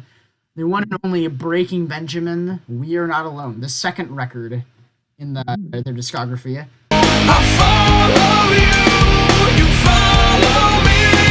I don't know why. I believe so. The guy who took the photos for the band was Michael Howe's band. I don't know if this is a drawing or something. Mm-hmm. Basically, this is a dude who has his hands clenched into his face. It's just a man doing like this. You can't see me. He's kind of in agony, and it's really weird looking. Like, looks like a psychiatric patient. Which, I mean, we've talked about Benjamin Burnley and his issues that he's had. Yeah. Being having all these diagnoses. Yeah, and they definitely played into people. I think part of the reason why I think the original group left the band was because of he had his issues, and he definitely showed that in his music when talking about relationships, losing people you love,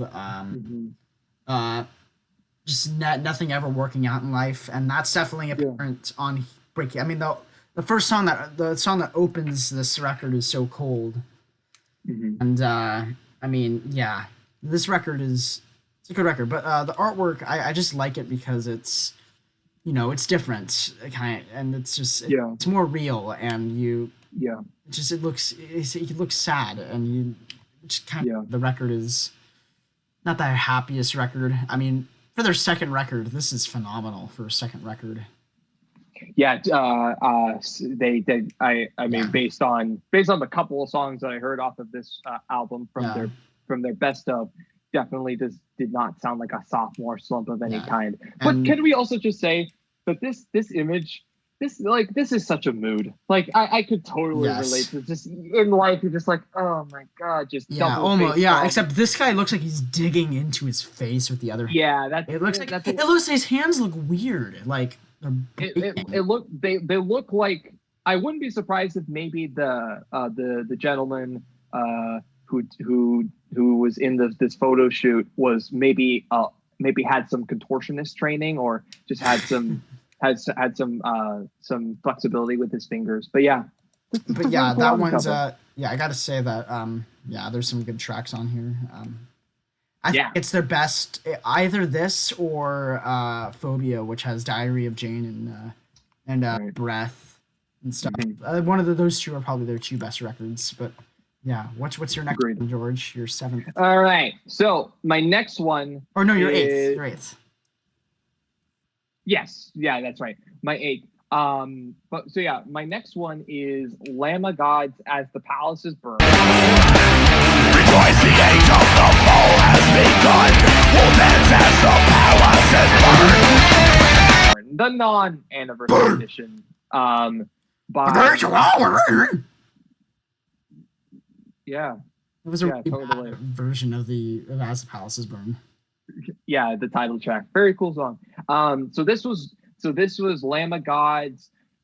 Now, there's some contention because some people count the Burn the Priest album that came before this. But this is the first Lamb of God record. They weren't called Lamb of God when they were Burn the Priest. Were they called Lamb of God? Huh?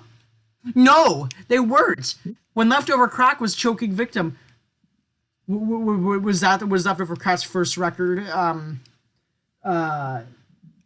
Choking Victim record. No managers, no masters. Was it? No, I didn't think so. Carry on. Are you done on Yeah, your? Are sorry. you done off your This soapbox? is the first Lamb of God album. Burn the Priest is a different name. I don't care if it's the This is Lamb of God's second album under the moniker Lamb of God. okay, The second first album. one- Well, yeah, because the first one the was first one yeah. being New American Gospel. Yeah. But I always forget that this, one. This was released in 2003, and the album cover Whoa. is done by K3N. I'm older than this album. Oh my god. Yeah, All I- mine I- are pretty newish, so. I am too. Whoa, but- twinsies! But I think, so first off, I specifically cited the non-anniversary edition because a 10th anniversary edition of As the Palaces Burn was released, which it had the original artwork, but there is a bunch of like codes and wires and graphic stuff on the cover, and it obscured the original imagery. So I didn't like it as much. It's a weird image. Now, what we have before us here is a cow skull that has like pipes and wires going through it, through the eyes and the nose, where the nose and eyes would be. Where was this taken?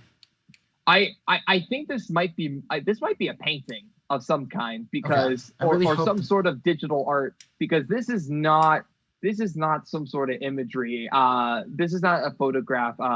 And we see so I mean pretty much it is literally, that's all it is. It's a cow skull being like gnarled with industrial like wires and pipes and structure and like small structures and stuff.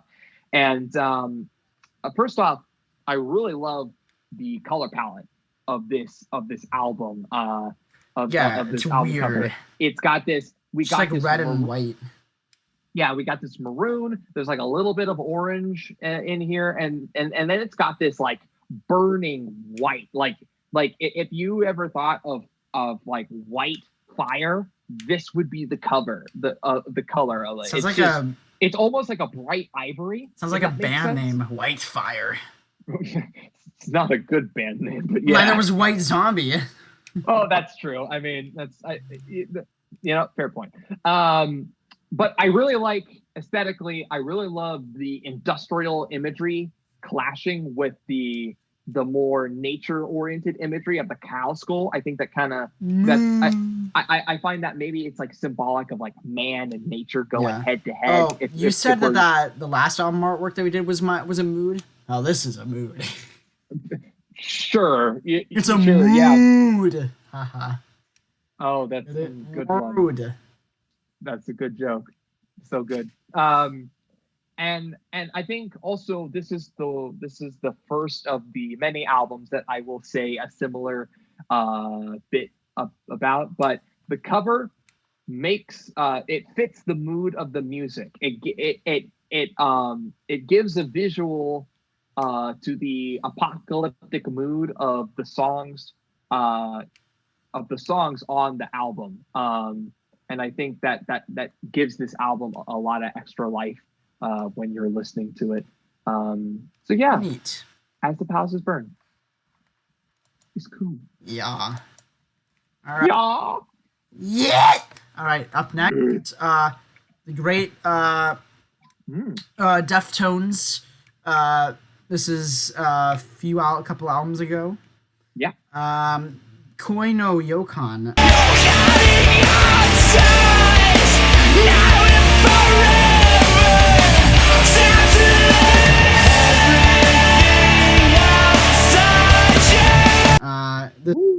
The 2012 record, I believe, the 7th record in their discography.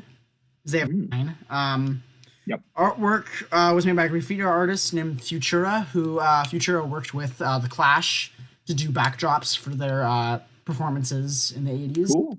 And he also worked with his son, 13th, who goes by the name 13th Witness. That is his artist name. Nice. Now, I'm not going to go too into this record. It's a Deftones album. That's all you really have to say. And if you want to put it simply, Yeah. Okay, the album art fits the album. I mean, with songs like Rosemary, very reminiscent of this, those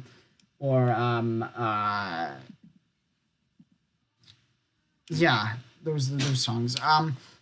I just like the colors and the weird like reflecting mirrors. It looks like on this. Mm-hmm. Just like it looks like it could be human, but also looks like fictional. It could be fiction or nonfiction. Yeah. It's really definitely cool. Yeah, it's very pretty, and I love, because this reminds me of, I think, how some modern office structures look like when you see them at night, with the lights reflecting and the city lights reflecting off of it. But at the same time, it looks futuristic and almost sci-fi-esque. And it looks like there's candles on it too. Oh yeah. Yeah. There's like weird lines, almost a grid, and then there's like a big red, like almost valley looking thing. Yeah. And it's really weird. I don't know where they got this, but it's super pretty though. Doing this. I love it. All right. Yeah, that's my album that I chose. Going to George's next one. Woo! What do you got next, George? All right. So the next one on my list is this is a pretty famous album cover, I'd say. This is the album cover for Metallica. They have like 5 that are famous. Yeah, that's true. The first 5 are famous. Yes. This is the album cover for Metallica's 4th album, Injustice for All. Taking no truth, winning is all. Fighting so grim, so true, so real. Which sounds like really weird. Which is also famous for being one of the worst sounding albums because of Lars Ulrich. Solely because of Lars. That's the reason why people believe why it's called that. Because Lars Ulrich doesn't want any bass in his album. I personally have no qualms. Oh no! I think it's fine. Sometimes it sounds a bit much with the drums, a little bit, like just a bit too. Oh, but like widely considered. But I still think that it's fine. I will agree, a little bit of bass could have made it a bit better, but yeah, it's fine. But I see why people don't like it. I can easily understand that. Yeah, for sure. And go ahead with your. So this album was released in 1988, and this album cover was done by Stephen Gorman. Now, this album, it depicts a statue, the statue of Lady Justice, who holds a sword, and she's in this gown, and she's blindfolded, and she holds scales. We see her being torn down through uses of rope. She looks severely ravaged. It's clear like she's crumbling at the base, and as she's being torn down with ropes, boatloads of money are falling from her scales, and down in the bottom right corner is the album title in spray painted font. Now, this is historically for me, this was my first metal album cover that uses mostly white. That uses mostly white as the main color. And like I said before, this is just as an iconic album cover. They had a statue just like this when they performed for this record, and they were making it cool when they performed the title track Injustice for All. That is correct. It was awesome. And you get and I mean, when you look at this, you would just get an absolute bleak and angry feeling to this art. Very powerful statement being made through this imagery. Very different than their past records. Yes, different. yes, it's the logo was different. I mean, it sort of was a throwback to Kill 'Em All, but different. A little bit, yeah. This one was, it's like they crumbled it into a wall and it said Metallica. Yeah, it's carved. It I looks love like the it's green. carved in stone. I love the green. Yeah, the green's kind of neat. But I and like what I said before with As the Palaces Burn, this album gives you this album cover gives you an excellent fitting image to picture the environment of the songs that are that the songs are taking place in when you listen to them. Because when you listen to this album, to me, one thing or another, it connects back to the system or government control or the system. Because you have Blackened, which is all about nuclear. It's all about nuclear waste and decay and warfare. You have the title track, which is about the corruption within the justice system. You have Eye of the Beholder, which is limiting of freedom of speech. Oh, that might be my least favorite song of the record. Eye of the Beholder? Yeah. It's also Lars Ulrich's least favorite Metallica song. Yes, that is true. Yeah, he doesn't like that. It's weird. It gets old a little bit. One, which the infamous One, which covers the horrors of warfare, and more specifically from a film and book called Johnny Got His Gun. Johnny. and then Shortest Straw, which deals with the a megalomania amongst political leaders and they're ostracized. Harvester of Sorrow, which deals with drug use and domestic abuse. And Frayed Ends of Sanity, which deals with, well, you guessed it, insanity. Dyer's Eve, which deals with the mortality of life. Love that song. That's one of my favorites on the album. I think that's the most underrated, one of the more underrated songs. Oh, sorry. Sorry. Dyer's Eve, which is about parental abuse and growing up in a bad household. But what the previous description, what I meant to say, that was for To Live Is to Die. The mortality of life. To live is to die. That's what I get from that instrumental. I don't like that instrumental very much. I like it. It's weird. It's got some cool guitar solos and stuff. And Metallica fans don't hit on me, but I don't like Orion either. Interesting. Orion, a lot of people hail as a musical masterpiece. I thought that the Call of Cthulhu was better, especially with the symphony. Yeah, the symphony is gorgeous. It added some stuff. But yeah, I'm right there with you in that Dyer's Eve is an underrated cut. If I'm covering a Metallica song with a band, it's that song. Yeah, I mean, you oh god, I gotta learn. I'm gonna have to learn how to play that then if we're gonna play that. Don't bang that snare drum like Lars. Go.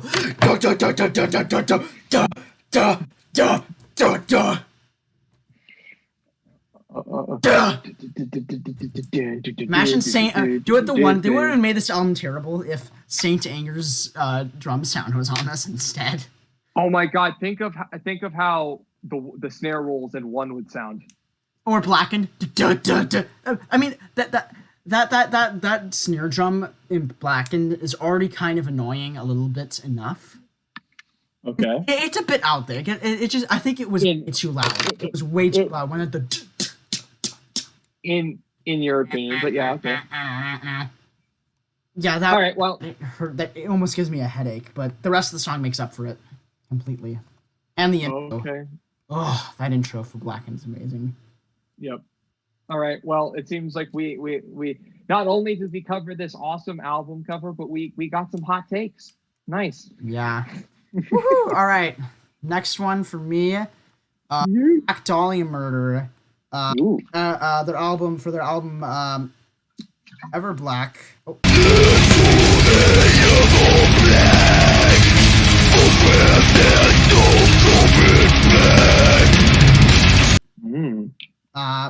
released in 2013. The artwork was done by Nick Keller, who's done some work with other bands. This is the only album that he's done with the Black Dahlia murder. Mm-hmm. He helped do artwork for The Hobbit: An Unexpected Journey, which was the first. Oh. So yeah, he's done. Cool. And he worked on he's working on a project called Mortal Engines. Ooh. And forgive me, he also did the other two Hobbit movies as well. Oh, nice. Smaug, and the Battle of the Five Armories. So yeah, pretty cool. And so what do we have going on? It looks like we got a lot of purple. Like yes. First off, a lot of purple. So we've got like this tornado of disease going in the middle, and then it's unleashing arms, which are. This looks like the place in Stranger Things. Stranger Things ripped off the Black Dahlia murders Everblack. The upside. This does look like the upside down. Exposed. It does. And what were they thinking? This album is okay. The album itself is eh. It's probably the worst album in my opinion. Mm-hmm. But it's got some killer tracks. And Hell Is Where She Waits for Me is a good song. Ooh. And then the title track, Everblack, is fantastic. They never play that live. Hey, you rhymed just there. The title track, Everblack. Title track, Everblack. Yo, come on. We got title track, Everblack. Yo, come on. That was terrible. I'm done. Oh, God, no. I'm going to hate editing this part. But yeah, you got sticking out, and they kind of look like trees almost. It's really weird. Mm-hmm. Out of like this, the tornado is coming out with like weird dragon things or like weird like serpent. I don't know what to call it. Like this. And they almost. It's hard to tell where because they kind of almost look like and stalactites. Yeah, and like then rocks.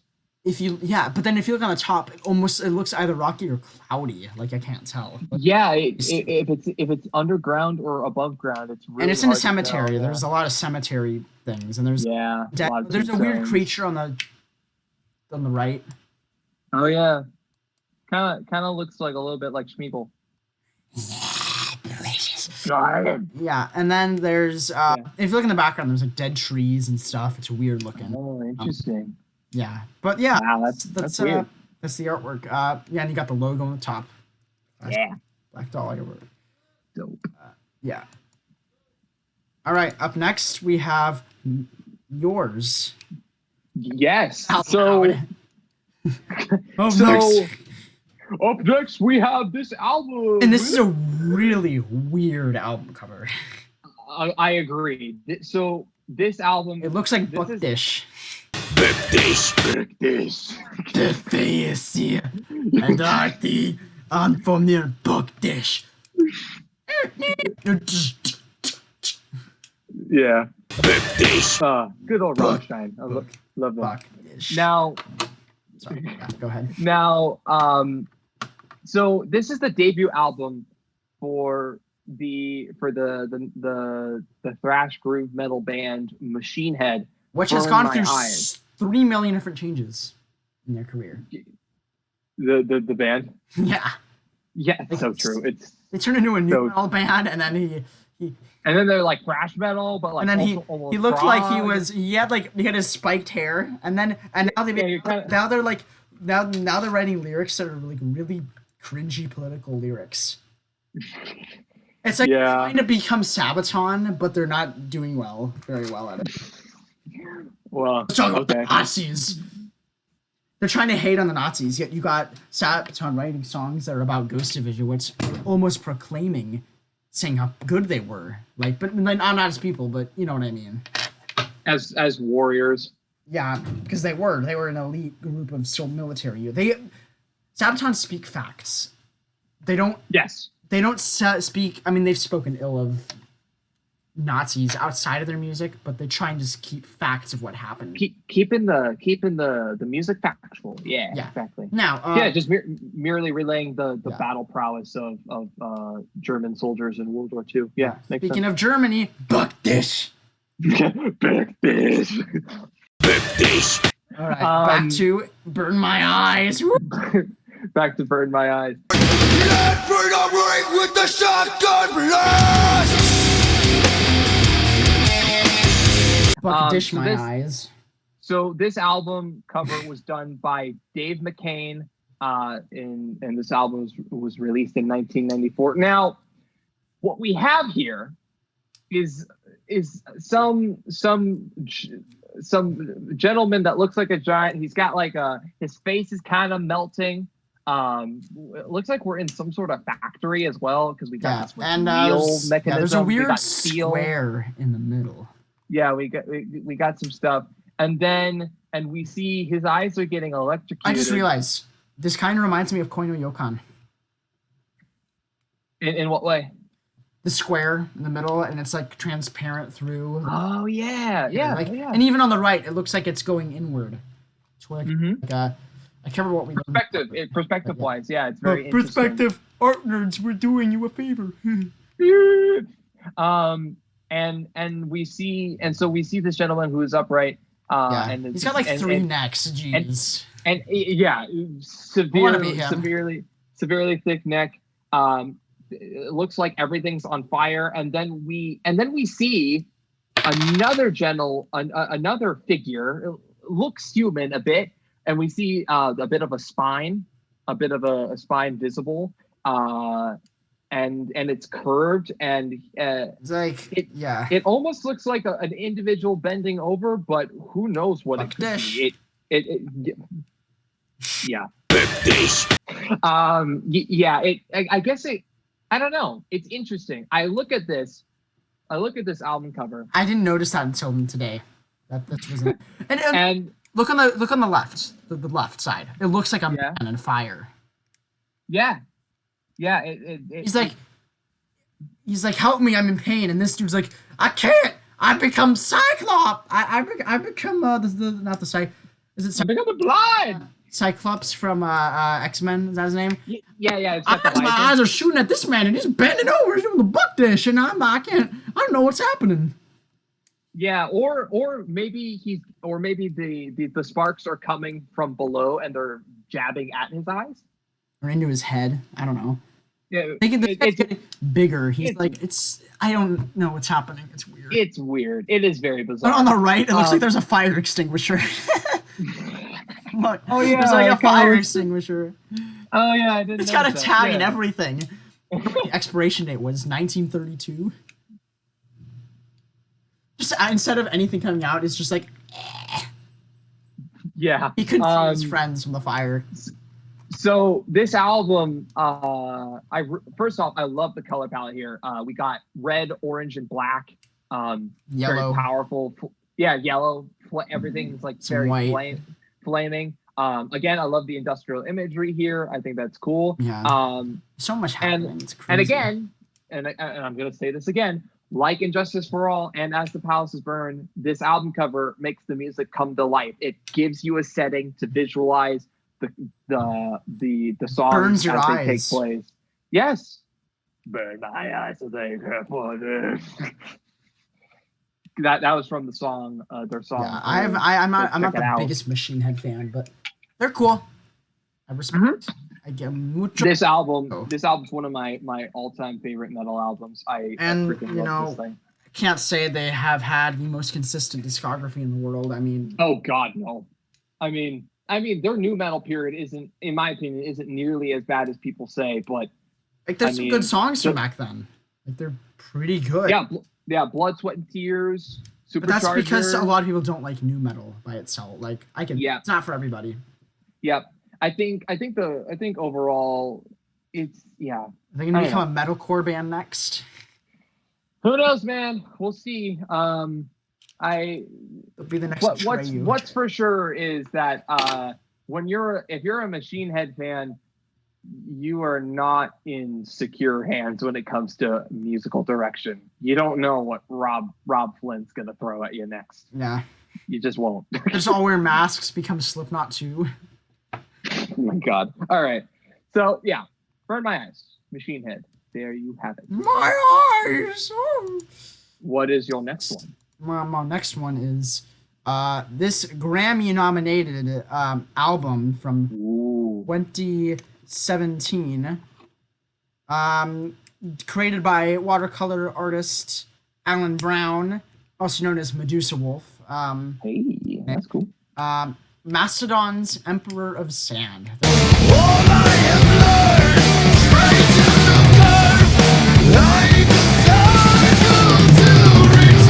Their most recent release. Mm-hmm. What can I say?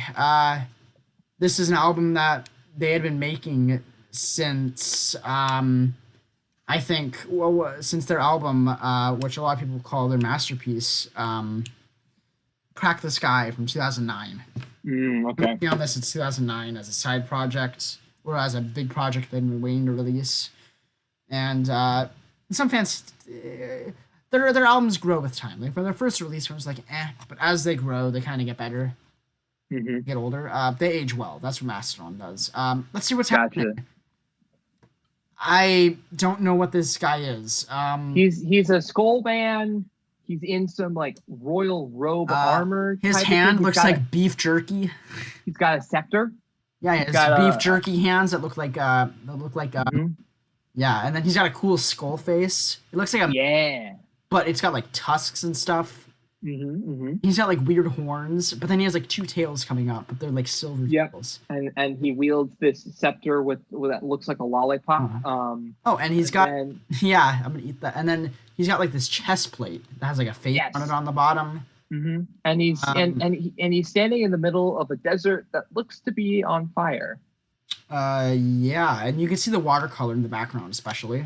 You could see the painting for sure. As simple as Mastodon's logo is, it's really cool. It's really especially with the background stuff next to it. Like, it's their logo is interesting because simple. While some metal bands will either go with the straight up wording of the like just nothing fancy to the font, or some like Behemoth will get really fancy with it and manipulate the letters and how they flow. And there's bands like Cattle Decapitation, which make it where it's unreadable.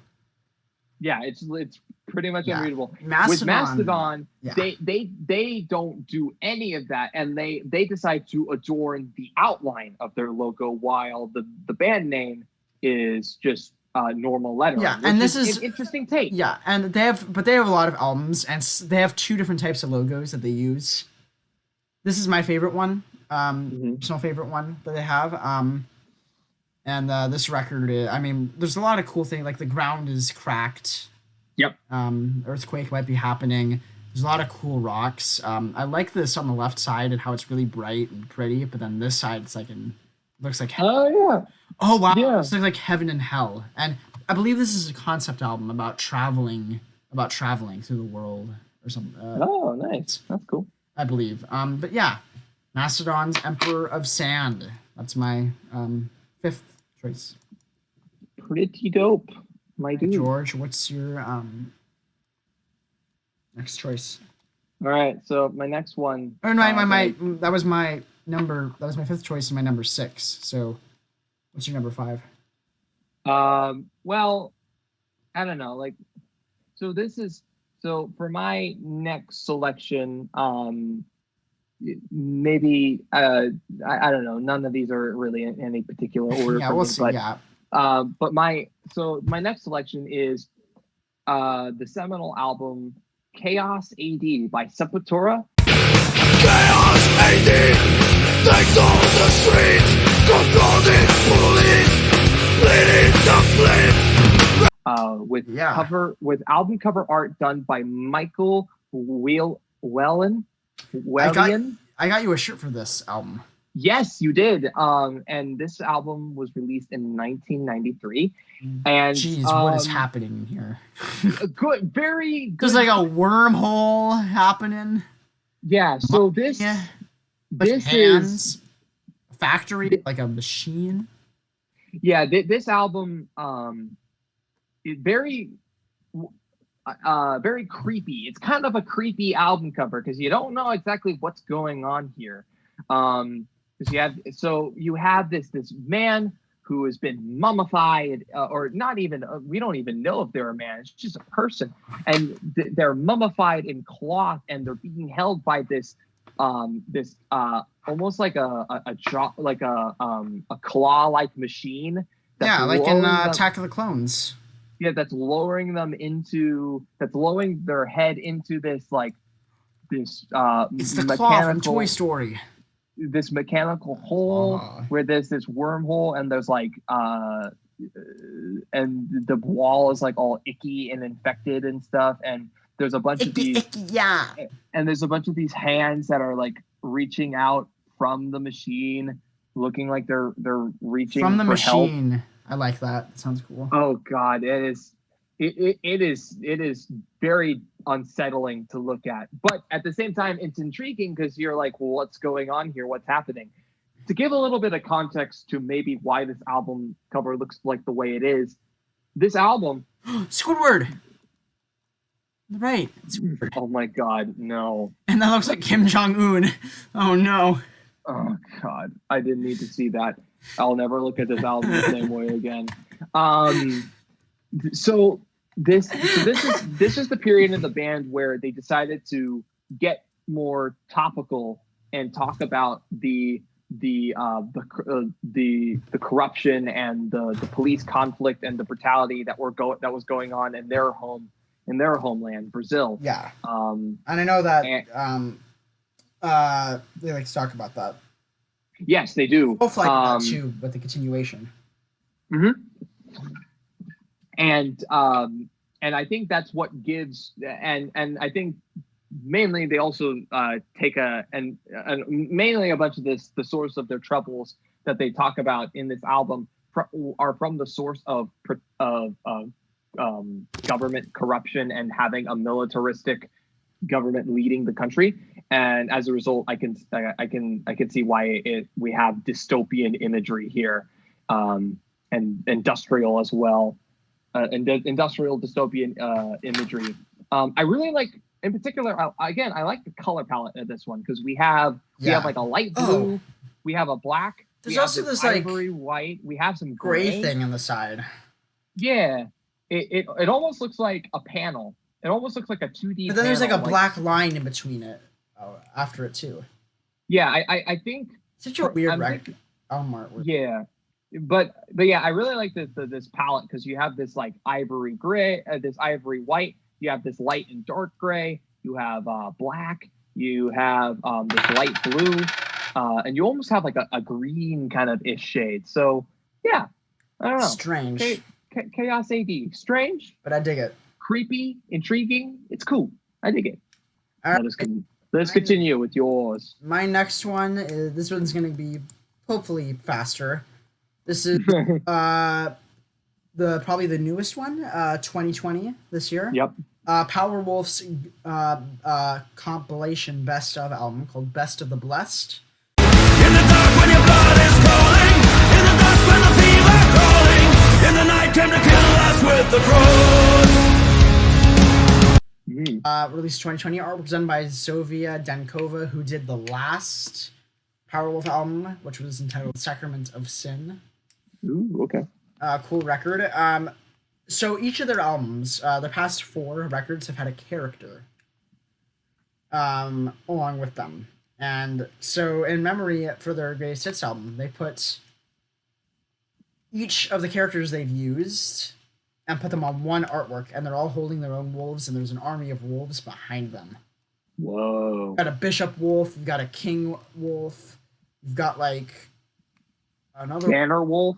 You got like a wolf who's got like that one's off of Blessed and Possessed, so I'm gonna call it the Possessed Wolf. And then I see. He looks. The monk like wolf. A monk.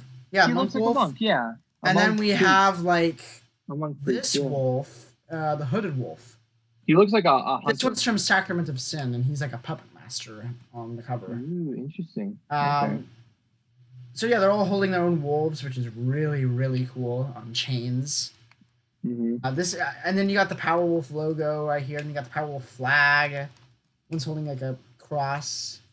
You got more wolves in the background. They have side wolves too. Like they have main wolves, and then there's usually another wolf with them. Wolves near them, and I think some of those characters in the background as well. And it's just cool to see this creativity. This is a really creative way to give the fans a best of record. Yeah. Yeah, that's pretty neat. And wolves are cool, so yeah, there you go. You can't argue with that logic. And I do like this is not so much the coloration. I mean, the color's cool because it's like frosty down there and like. Yeah, for sure. But I actually liked how the cross is glowing. That's really cool. Yeah, really stands out. And that's a cool graphic. Yeah, the sky is pretty cool, and it's a nice little artwork. Nice little. It's got a lot in it. All right, what's your next one?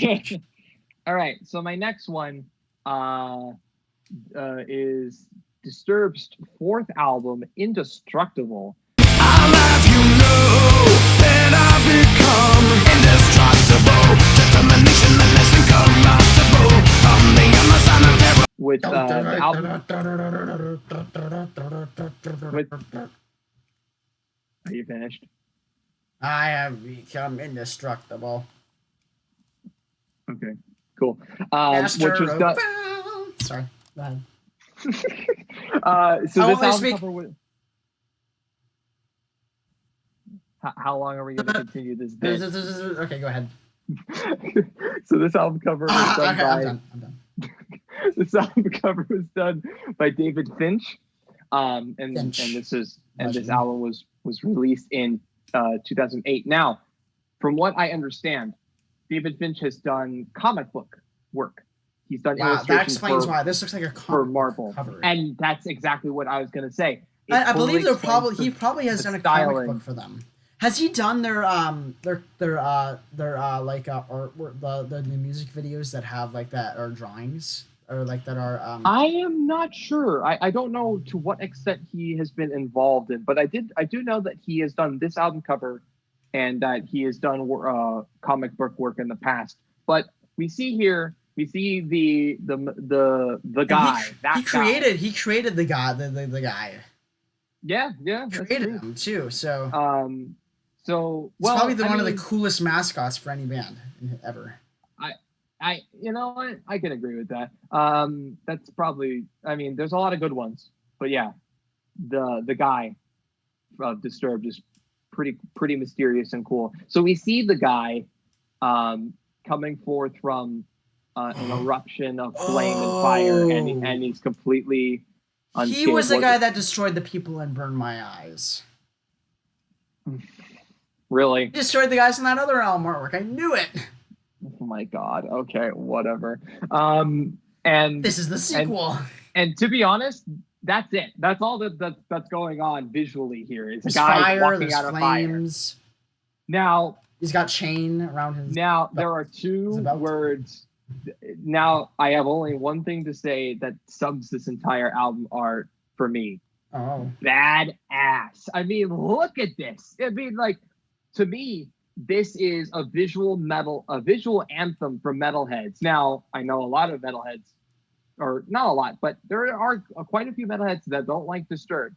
But when we're listening to metal, though, I totally imagine that this is what we feel like when we're jamming out. You know, just like you cannot say that Disturbed don't have cool. Every one of their album artworks is cool.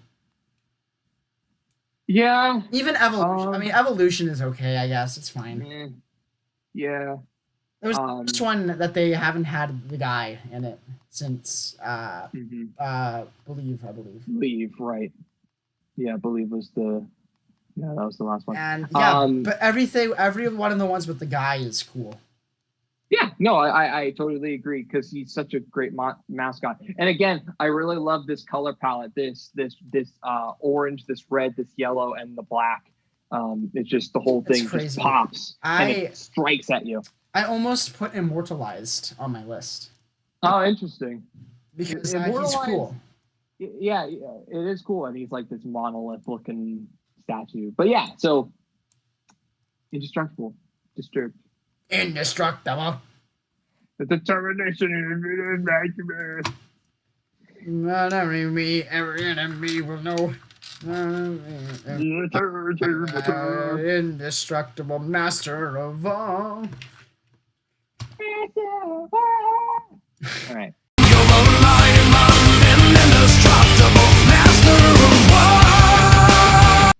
All right. Up next, we got Ooh, Deicide's look at this.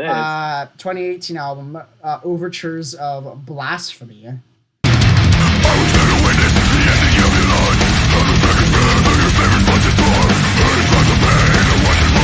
There's quite a bit going on. This, when I saw this album artwork, Yeah. heavily reminded me of this game I saw Jacksepticeye play. Jacksepticeye. Yeah. Irishman. We are sponsored by Jacksepticeye. Go subscribe to Jacksepticeye right now and tell who told you to go subscribe to him. Yeah, all 8 of our followers and Nurgle. So, We are not joke sponsored about. by We're Jacksepticeye. gonna joke about Nurgle being our follower until We actually interview. which is probably never gonna happen. Yeah. But yeah, Deicide, geez, he's got, there's a lot Like, of what's going on here? There's so much. There's a hand coming out of a book, a giant hand that's holding like a spider thing maybe, or a weird creature. A bug. There's Yeah. a stack of big books. But yeah, Jacksepticeye played this game called Never-Ending Nightmares, and the art style really reminds me of this, except this one looks a bit more real. You've got a skull looking into another, looking in like this, it looks like a furnace almost. Yeah. Got a big head, and it looks like a man who's being tortured, and he's writing something. Oh, interesting. Overtures, I assume. Possibly. At the top, you got like the creature on Jabba that Jabba the Hutt has. He goes, Oh yeah, that guy. Yeah. except he looks. That little... That's him in the afterlife in hell. No God. We got that symbol in the middle that They use. that was used in Legion as well. Yes. Right. It was. I think it's called the trifixion. The trifixion symbol, I believe. I want to say. Not sure, yeah. though. Then we got a big needle with a weird logo on this. This was the artwork that's done by the legendary Zbigniew Bielak, who also did work with a bunch of other bands like Body Count, their most recent Body Count album, a bunch of other pretty big name bands. Yeah, there's quite a bit happening here. There's like a piano in his mouth. Yeah. Oh yeah, there's like keys. Yeah. I forgot what else Zbigniew did. Zbigniew has done all the Ghost album, most of like the past few Ghost albums, Oh, which have cool artworks. That explains a lot. Yeah. Zbigniew, gosh, I love that name. Zbigniew. Also worked with the band Vector Okay. and Mayhem. Oh. And Watain. Oh. Zbigniew did the album with Outlaw. That'd be the Wild Hunt. Yes. Yeah. Interesting. Okay. Yeah, you kind of tell what Zbignew's style is a little bit. Yeah, this very like lots of things going on all over the place at the same time. Yeah. And Paradise. Yeah, Zbigniew worked with Paradise Lost as well.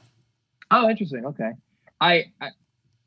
This is a cool album cover. I really like the juxtaposition of the white marble and the blood red use. I think that's it's a great red, contrast white, and black, of color. and gray. Yeah, exactly. I like the Deicide logo right in there.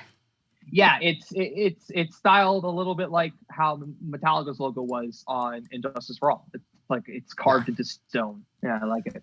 All right, what's your next album, George? Okay, my next album is Slayer's Diabolus in Musica. Misery, master of my enemy, let the pure state of mind wash the virtue from your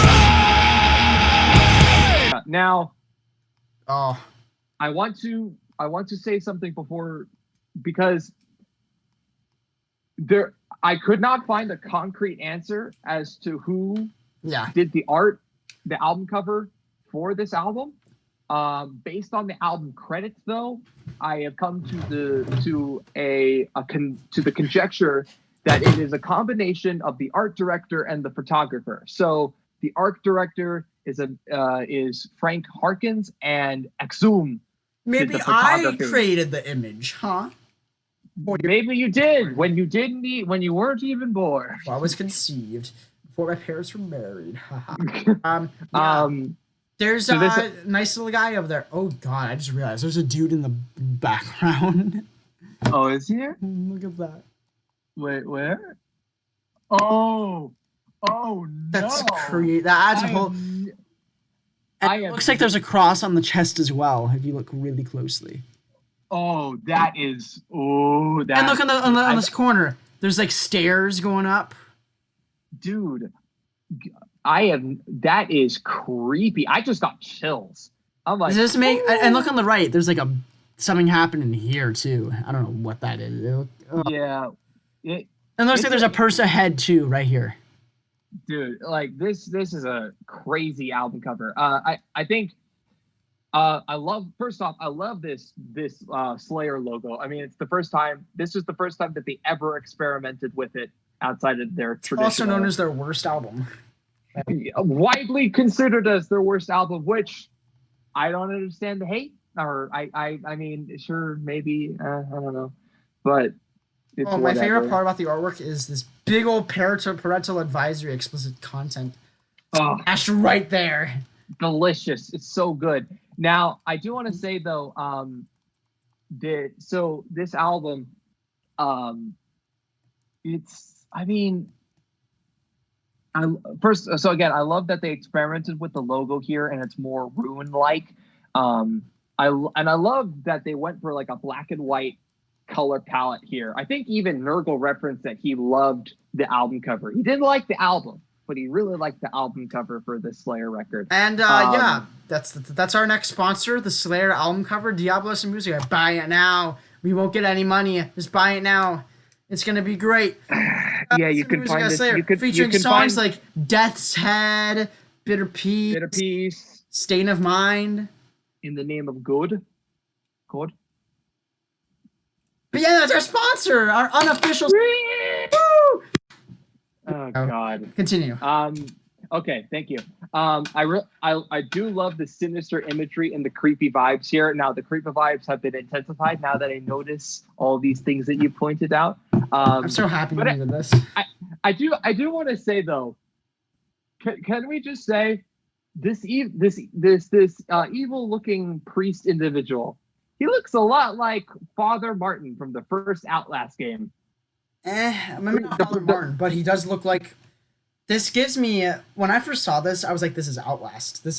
Bro, I have Outlast. I can't finish it without someone in the room with me. Oh my God, dude. I mean, it is a scary game. So I'm hoping that I can, my goal is to eventually play that with somebody.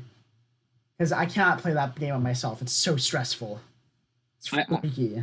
I'll tell you what, when this whole COVID thing's over, and we can hang out again, I'll come over to your house and we could just jam. We'll just play it. We'll just play Slayer, Diabolus, and Musica while playing it Outlast. Yeah, just play the album and for no reason, Powerwolf's Greatest Hits album. Sure, but yeah, it's creepy. It is very creepy. I wonder if he could come to my house, and I wonder if he does Chris's birthday parties. I wonder if he does birthday parties. You know, I'm gonna. You know what? I'm gonna go out and live here. Like that's one of the children for the birthday party. This is where. You know what, Pavlos? I'm just gonna go out on a limb and say that no, I don't think he does birthday party catering. And with that, George. All right, or whatever. What's your next album cover, my friend? The second album by Dissection, Storm of the Light's Bane.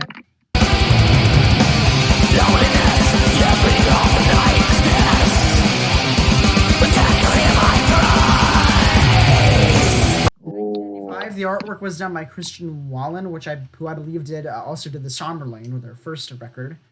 Oh, also a good album cover. This was the second and last album before John, the lead singer, John, went to prison for killing a dude. Oh, great. John went insane and became very racist and basically Oh, had connections. great. He joined a weird cult, and yeah, but as much of a piece of human garbage as he was, people will respect him for being a musical genius. He also killed him in like 2008 after releasing their third record, which he believed was a musical masterpiece, and he could never do anything better in life, and then he killed himself. Are you serious? Yeah, there's multiple that's one of the reasons why I do not listen to that record. But there are other reasons, like there was a Nazi in that album, which I will not. But their first, like, after he went crazy, after he left, after this record, every member of the band left because they didn't want to work with him. But hey, more power to him. This is a musical masterpiece. I mean, so good. I mean, I haven't listened to this album, but I have heard that this is easily one of the most influential black metal records of all time. Like, this is up there with like Dissection, Dark Thrones, Transylvanian Hunger, or like. If this wasn't there, I believe Somberlane would take its place. They had two classic records. I mean, that's Somberlane, Dissection basically invented melodic black metal as we know it. Mm-hmm. Yeah, They've influenced so many bands. I mean, Mgła. I mean, even probably. Oh my God! I know. I know. Eric Danielson of Watain was heavily influenced by Dissection's work. Yeah, he liked them a lot. This artwork is really cool. I mean, yes, Reaper with a scythe. He's got a timer, an hourglass. Oh yeah, horse. All the details that go into this. Like, look, there's this symbol. Yeah, it's a little trident. Little trident down there. Yeah, and this twig, like this branch in the snow, adds so much atmosphere to it. Mm-hmm. And the trees are pretty, and the really nice landscape of the mountains, and then you have death coming over to envelop the world. This is the storm of the Light's Bane. Makes sense. He's pretty cool. Makes sense why the clouds are dark and purple and not white. Such a cool record. Such a really nice looking artwork. Yeah, I agree. That was mine.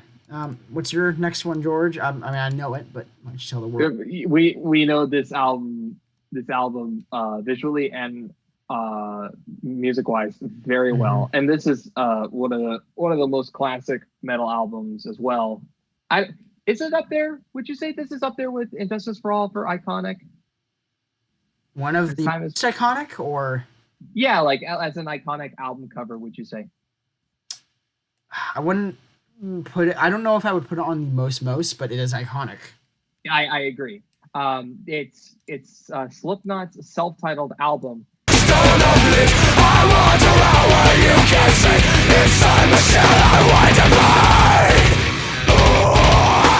With the which was released in 1999. So many things, so many stories about this cover. Oh, absolutely. The album some of the members, some of the people on here aren't even in the band.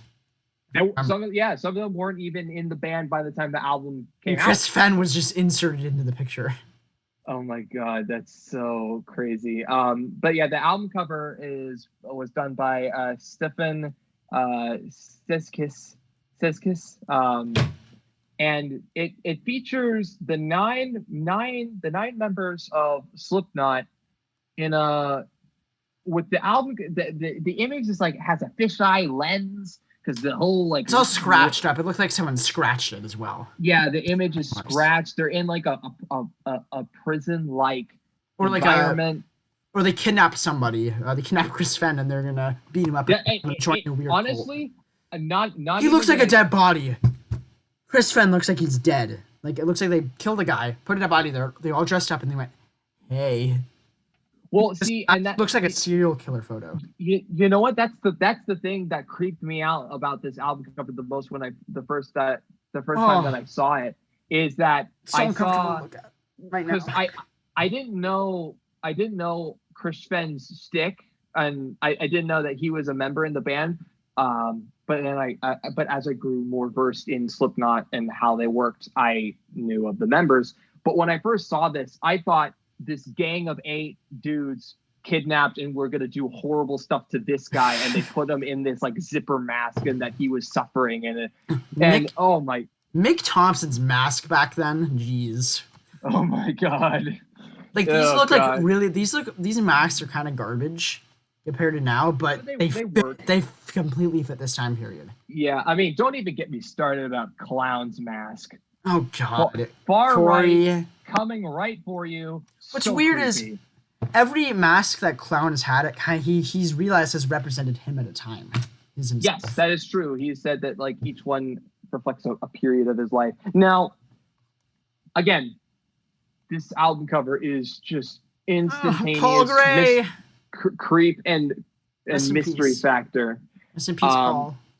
I think like we said, this is one of the creepiest album covers I've seen to this day. Like not a whole lot can top this. Yeah, there's not many bands who can put themselves on an artwork.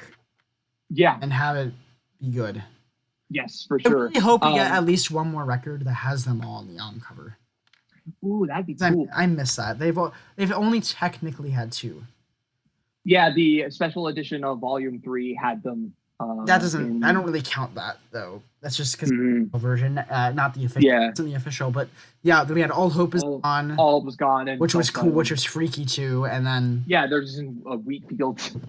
But I love I love this like prison-like imagery with the back of the bars. I think that's kind of cool. It's also one of the best records as well. Yeah. Again, like with Injustice for All, with Burn My Eyes, and As the Palaces Burn, this album cover concentrates the imagination of the listener so that you picture an environment like this when you're listening to the album, in my opinion. Yeah, it does. I mean, and it's claustrophobic. I don't know if the music fits the cover 100%, but I'd say some songs. It does a good job. I'd say like Prosthetics. Sick. I'd say Sick, Prosthetics, Tattered and Torn, and Deluded, all kind of, and Scissors, all the album the vibe flows of its imagery super well. Yeah, for sure. I mean, like even if you were lucky enough to get an original version of this album with Frail and Nursery and Purity. Is that the one that you have? Yes, I managed to find a copy of Slipknot self-titled with those 2 songs at Goodwill. Yeah, use music. Woo-hoo! Go to Goodwill to get music. Actually, it's kind of smart. Well, I mean, if I'm going to be honest, I did get that. I got that from an Everyday Music, but still, the same premise is like, please, if you have the capability of going out and like maybe buying a UCD and scanning it in to your music library, like if you want to own it, like it's awesome. I can't recommend. That's what I do. I have a Goodwill right next to my house. I can walk. It's like maybe less than a block away. I don't go to it all the time, but like maybe once or twice, maybe once. It depends. Like I haven't gone to it in a couple months, but I might go soon. We'll see. Cool. Yeah, and one last thing I really like about this album is this fisheye lens. It's like it just makes the whole thing extra weird and like warped. Yes. I mean, I like Craig Jones. He's like, "Hey, how you guys over there? I would like to join the party too." He's like, it's like he jumped up and was like, "Yeah," he was just like, "Me, I can't speak because I'm really quiet, but okay." Yeah. All right. Sweet. All right. What's up next for you? Up next is this is the final album with Roy Khan in Camelot. Ooh, okay. Camelot's poetry for the Poison.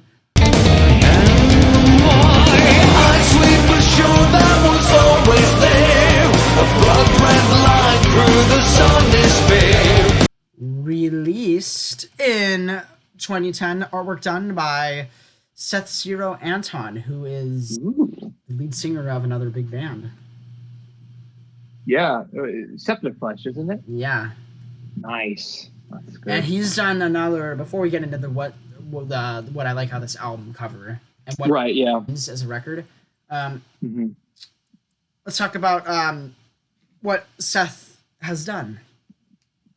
Yes, let's go over his discography or his portfolio, if you will. Yeah, so Seth Zero Anton, this guy, he's done work with bands like obviously Camelot, as we can see with this image right here. He's done work with the death metal band Vader. He's done artwork for the technical death metal band Nile. He's done a lot of artwork. Yes, a lot of death metal themed bands. Belphegor too. Yes, Belphegor as well. Black and death metal band Belphegor. And then he works with this symphonic power metal band. Nice. And the thing about this record is, I believe the seventh record with Camelot with Roy. Oh, okay. Their 9th record. And what's interesting about this record specifically is that it's just after Ghost Opera. For some people like it more than others. I think it's their second best album, followed by the Black Halo. The Black Halo is their greatest, is their best record by far. This record is it kind of fits the artwork, kind of. It's very gothic. It's got some fantastic. It's got some really good songs. Great Pandemonium is fantastic. We'll go into that later because George is going to review it. Oh yeah, in a future segment. In a future segment, we've exchanged a couple of songs, and I'll be sharing my thoughts on the Great Pandemonium. Oh yeah. Then there's a 3-part, like a 3 or 4-part song called "Faux Poetry for the Poisoned." 1, 2, 3, and 4. Those are all excellent. "House on a Hill" featuring Simone Simons from Epica. Yep. Very pretty. And then the Zodiac, which might be one of their best songs. Maybe the best one on this record. If it's not that, it's the Great Pandemonium. Nice. The Zodiac features the mastermind behind Savatage, John Oliva. Oh, okay. Savatage is featured. And yeah, this album, I mean, there's a lot of things that happened with the story. Roy Khan didn't really tour too much for the record. His show was at Wacken. Wacken, yeah. He got I don't know what was wrong. It was like he lost his voice. He had some sickness, and then they had to finish the tour without him because money. They couldn't afford to destroy the rest of the tour. Yep, they got those. Left the band in 2011 and took a huge hiatus. Went back to his church for a while, and now he has he brought back his old band in the 90s before he joined Camelot. Oh, nice. They're called Conception, and I'm gonna say this right now: Roy Khan is like my favorite vocalist. Oh, okay. He's so you can feel what he sings, even when it's not like super like. You could it's so much feeling and so much emotion that it's what I think what makes a singer really good is how emotional he is about it. And I mean, Tommy, who who became the new lead singer, I mean, he has a good voice. I mean, he has a great voice, but definitely not on the level that Roy had. Roy was just pure emotion. Yeah. So good. Now the album artwork. Yeah, now let's turn to this is probably my favorite artwork right now. It's the background on my phone as well. Well, it makes sense. It's very like weird. Wow. Two weird girls who were like white skin. Yeah, blue face, blue. Half their face is blue. Their eyes are not. They have like almost like serpentine hairstyle. Yeah. And there's gears in their body, and one of their bodies. Yeah, they're gears. They're partly mechanical. But then, but the one on the right isn't. It's different. They're both different. The one on the left has. Well, the one on the right has some mechanical. She's got. Oh yeah, she has like weird bricks and stuff. Yeah, and she's got like a little like steel bar coming out of her ankle. down towards the bottom, if you can Yeah. see that. Yeah. So they both share like this red carpet, a red dress thing. Oh yeah, for sure. And there's like a fruit, an orange. There's some fruit around, an orange fruit, and one of the foot of the left, the one on the left, is stained in like orange fruit. Yeah. Like the orange, and then there's like broken instruments on the background too and stuff. Oh yeah. There's like so much. Yeah, there's like gears and like. There's this thing too. I don't know what this is. Oh yeah. Yeah, there's definitely, I could definitely see some people interpreting a deeper meaning behind this, because I think looking at this, because of the color difference between, because of the color difference of the face with the white, it looks like they're wearing masquerade masks. And the fact that that plus the fact that they have mechanical gears on their legs and throughout their body, and other industrial parts, as well as them wearing so little clothing, it seems to me like, was Roy Khan going through some romantic problems? He was going through depression at this point in his life, and even in the interviews, you can kind of tell that he's just not feeling it. I mean, he had like a voice issue. He couldn't sing at his fullest at this part of his life, and even then, he sounded great. Interesting. Okay. Yeah, because the reason why I asked this is because it definitely seems to be making a statement either about how mechanical or heartless or deceiving like lust can be. Well, that is. There's a lot of like this, like the song "The Zodiac" is about, it's about the Zodiac killer. Like but he can't help it. It's weird. Like, I wanted to love you, but I just decided to kill you. And then there's like even lyrics that speaks to that, like the Great Pandemonium's lyrics talk about being stuck in like a hellish world, and you're thinking, and the more like, even though you try and pray to God, and you know that it's just nothing's happening, nothing's changing. You're stuck in this world that you don't know if it's better to be in, that if it's worse or if it is hell. Yeah, I definitely like the symbolism, I think, in this album cover. Definitely many ways you could interpret it. It's cool. Yeah, I do like the bottom, the ground. That adds a lot of value. Yeah, the floor definitely adds a feeling of age to it. Yeah, that's mine. That was mine. All right, what's your final one, George? All right, so my final album cover, is, well, like, I don't know. These don't go in any particular order, so this one's kind of like, oh, okay, that's the last one. This is the album cover for the Canadian alt metal band Kittie's "Until the End."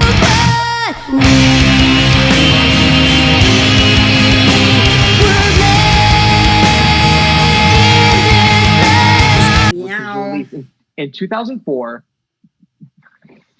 I just realized you just made it. Yeah. The cat treats. The fish. Wow, you just did like a whole Gungan. You saw big me, big bossa nut. Yeah. So give me the big check, and I go to home, and I will. Yeah. It was a big doo-doo this time. Best line in the movie.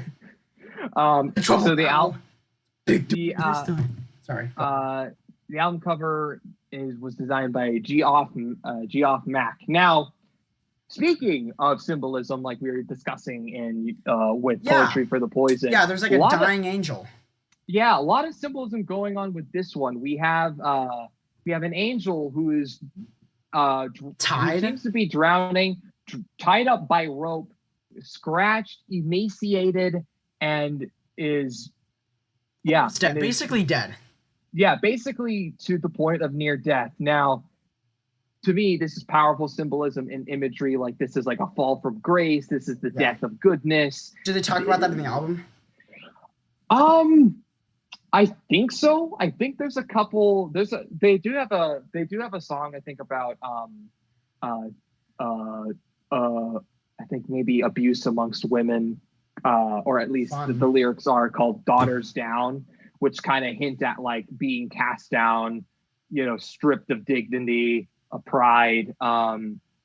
And they do have like a couple, I think, of allusions to something like this. But yeah, definitely a very powerful album cover and statement in that regard. Definitely can be interpreted in a lot of ways. I think what aids this is I love the starkness of the color palette.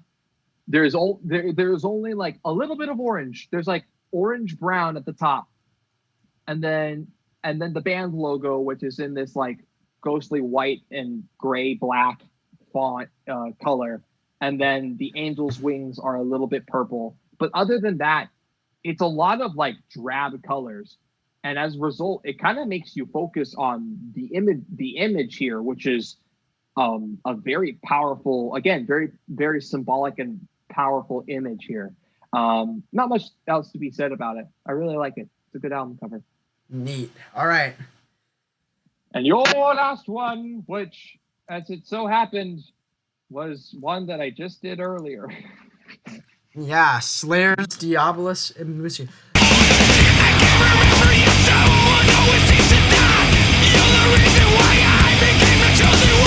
This one looks even more eerie because it's all faded. Yeah, it's all like... Yeah, this one, yeah. You can see the, yeah, I'll show mine on the video. You can look it up. Yeah, there's a difference. We'll show that. Yeah, the dude in the back one looks even it looks even weirder at this one. Oh yeah. I'm gonna leave it at that. I mean, we kind of said the same thing, right? Yeah. So yeah, we had one similarity. Woohoo! Twinsies! Ooh, power! Ooh, girl! Yeah. High five. Ooh. God. Okay. And that's the end of the yes! Yeah!